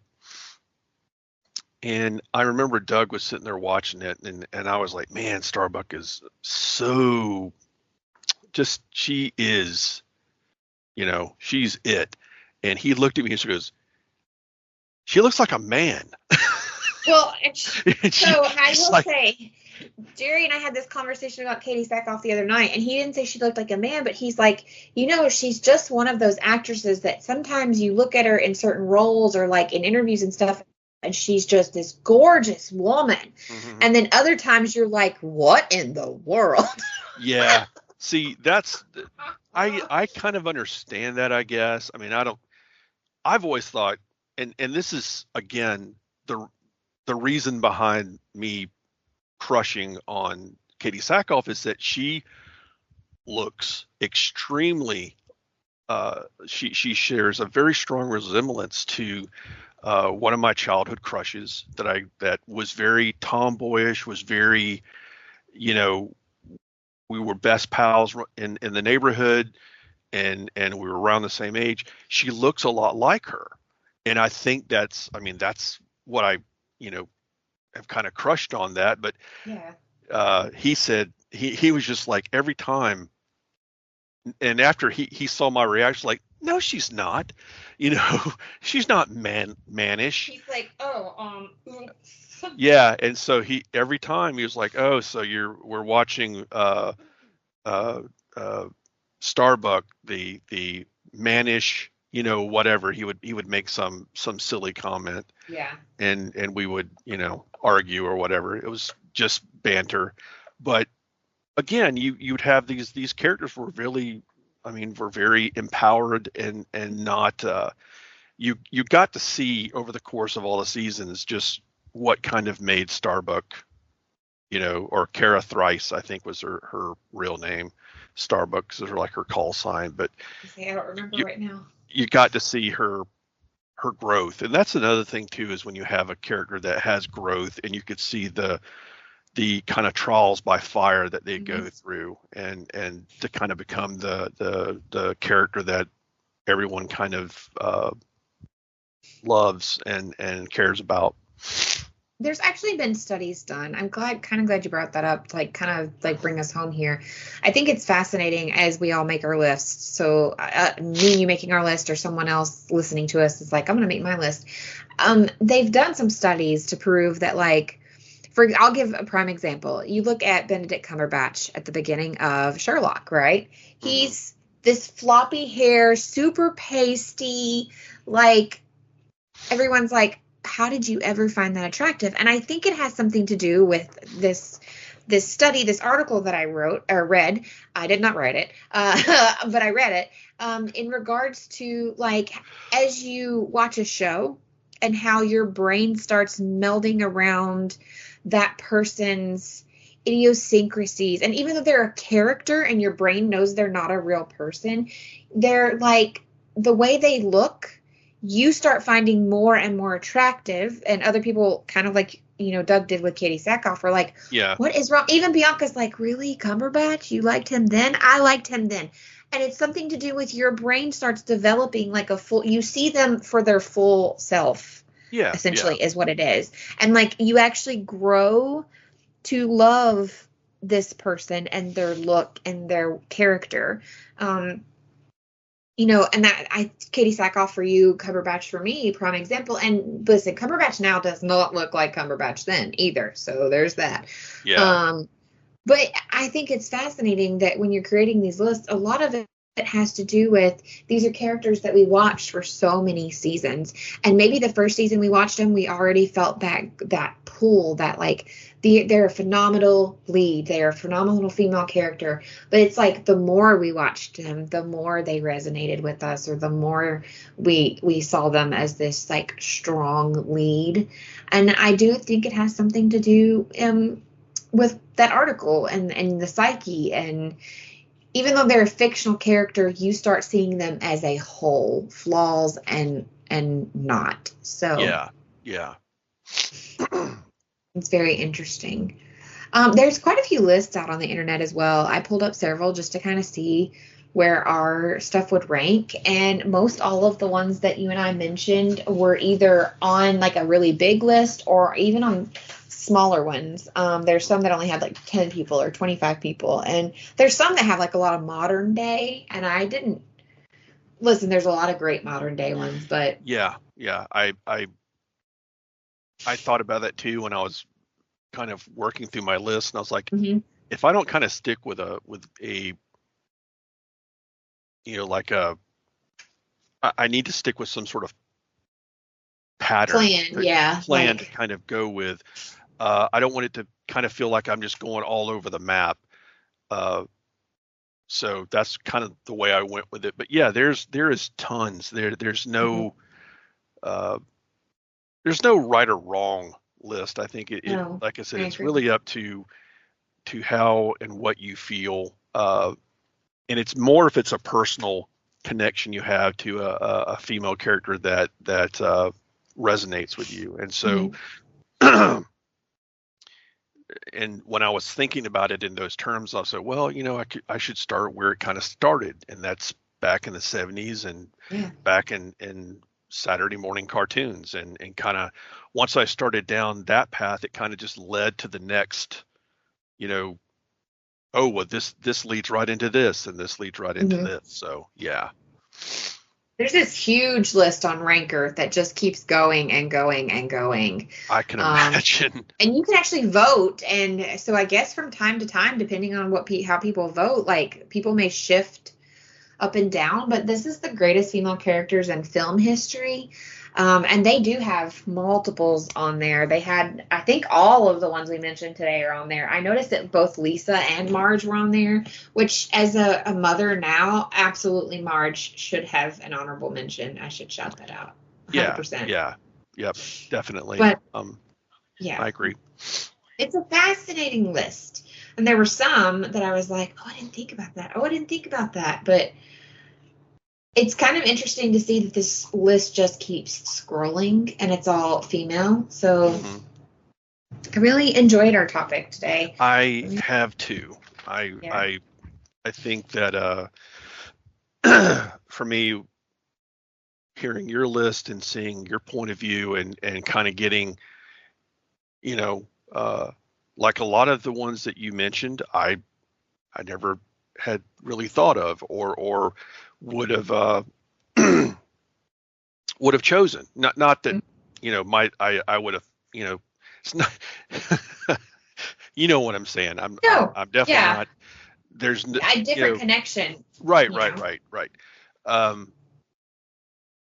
Because like I think the one that stood out to me the most when you were saying was Lisa. I was like, wow, yeah, I was thinking to myself, God, that's such a really good one. And I would have never thought of that. Again, I mean, I've watched The Simpsons. I know who Lisa is. I know that she's a very, like you've described, a very strong-willed, opinionated, smart, well-written female character. So that's one I was really like, yeah, that's awesome.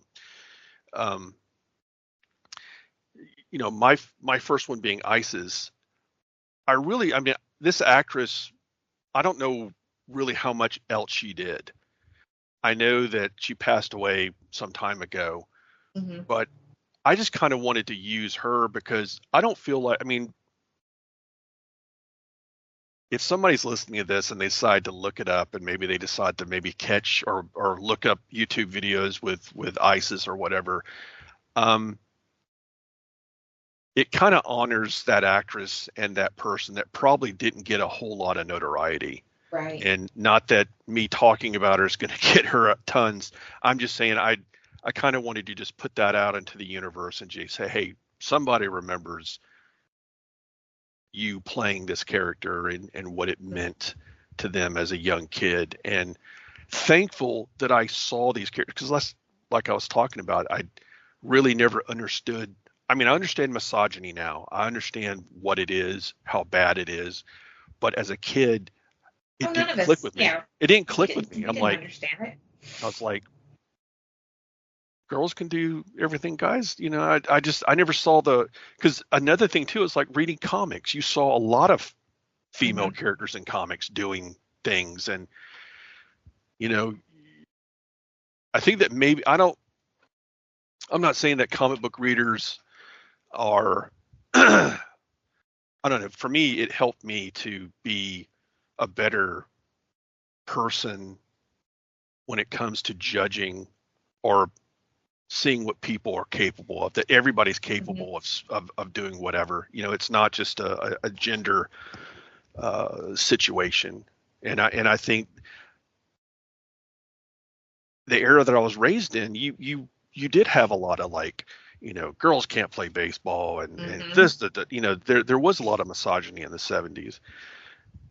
My dad wasn't like that. My dad didn't, he didn't have any chauvinistic or if he did, he never said it around me and my mom. I mean, But I think that's uh, what's important is he probably did not, because most people say things in the comfort of their home, and he, it's like we talked about before, how kids say things and you're like, well, where did they learn that? yeah, Like, you yeah, can't give all the blame to a parent. Thank God, no. My kid says some things and I'm like, what is wrong with you? I did yeah, not. yeah, yeah.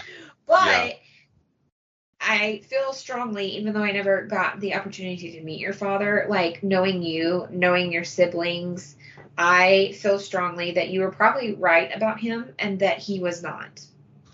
I don't think he was. I mean, my parents were by the time I came along, um, both my siblings, my older sister and my brother were out of the house. I was raised essentially as an only child.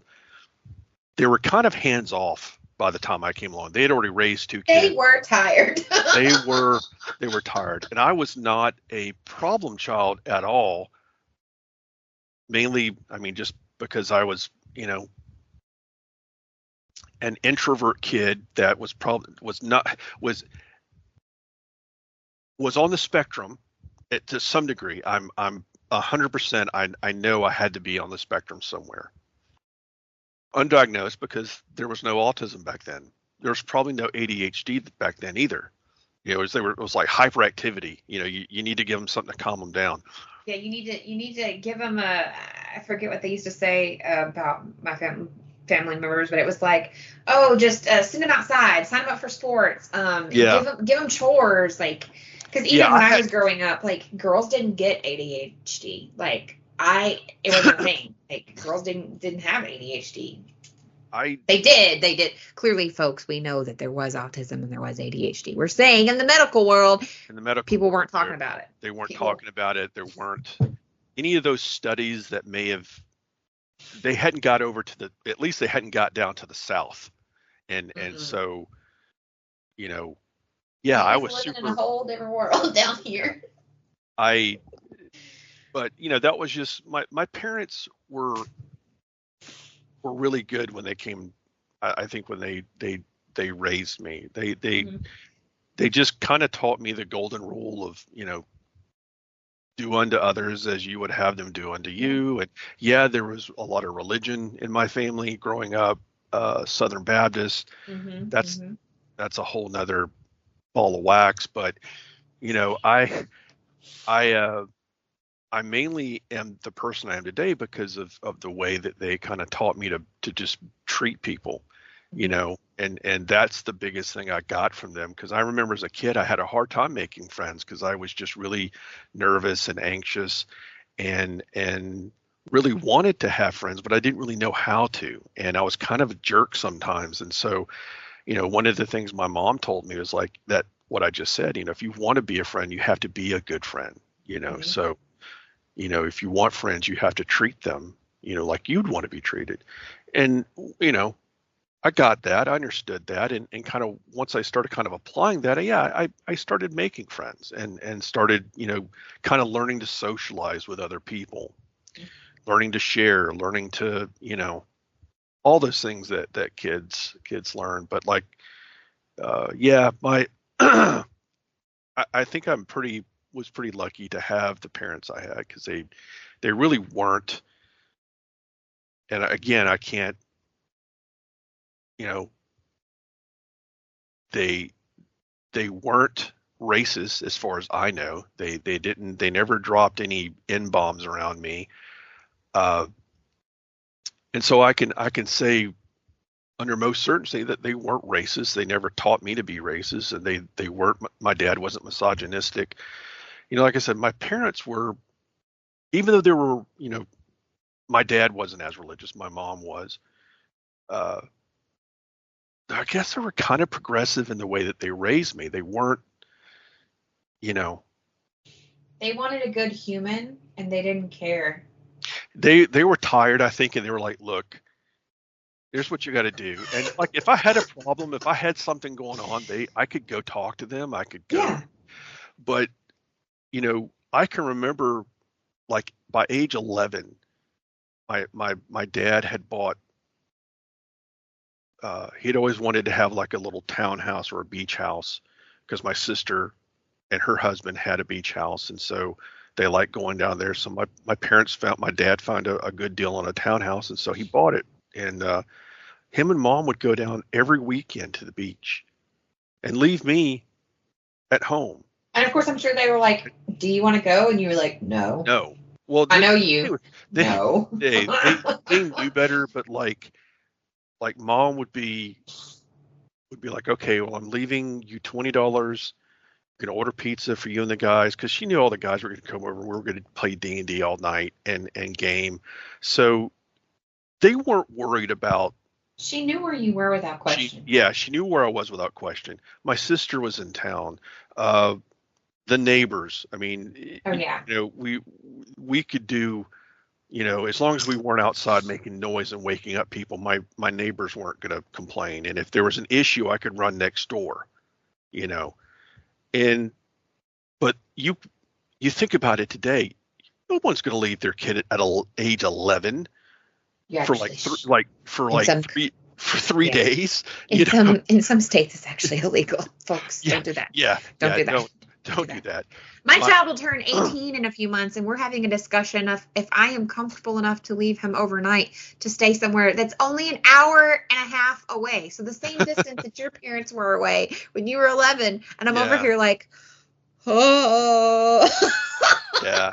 It's the 70s were kind of crazy, I think, in a lot of ways, but all like our parents were just like, whatever, just. And then in the 90s, they came back and they were like, we were kidding. We don't whatever anymore. No.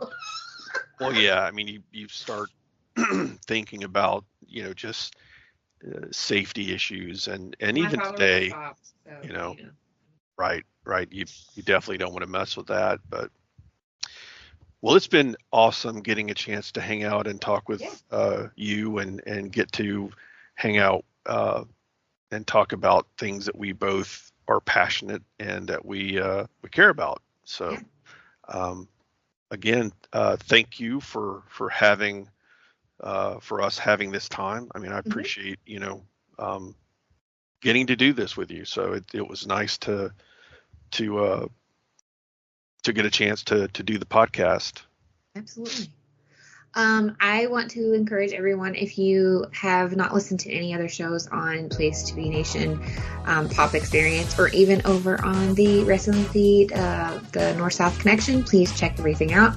We also have a Facebook group called Place to Be, where everyone kind of comes and discusses things together. Sometimes we have like food tournaments, like the best breakfast food, and that gets interesting when a section of our group is from England. Sometimes these are entertaining because they're like, breakfast burritos? Who would have breakfast burritos and tacos? And all the Americans are like, yo, don't knock it till you try it. But we have a lot of fun over there. And then, like Kelley and I said, we're going to try to be a little bit more consistent. We have a pattern with a lot of the things we discuss. It's things that like we are passionate about. Usually has some connection to our childhood. And our next episode's plan is not only our childhood, but our adulthood. And one of the fandoms that actually had us, we were like, wait, you kind of thing. So we will be discussing the world of Doctor Who, how we got into it, maybe our favorite companion, favorite doctor, favorite... No, bad guy is not the right word, because there's some creatures on there, they're not bad. They're misunderstood. So yeah, hopefully come back next month and listen to us talk about Doctor Who. But until then, thank you for listening, and we are so glad you're here.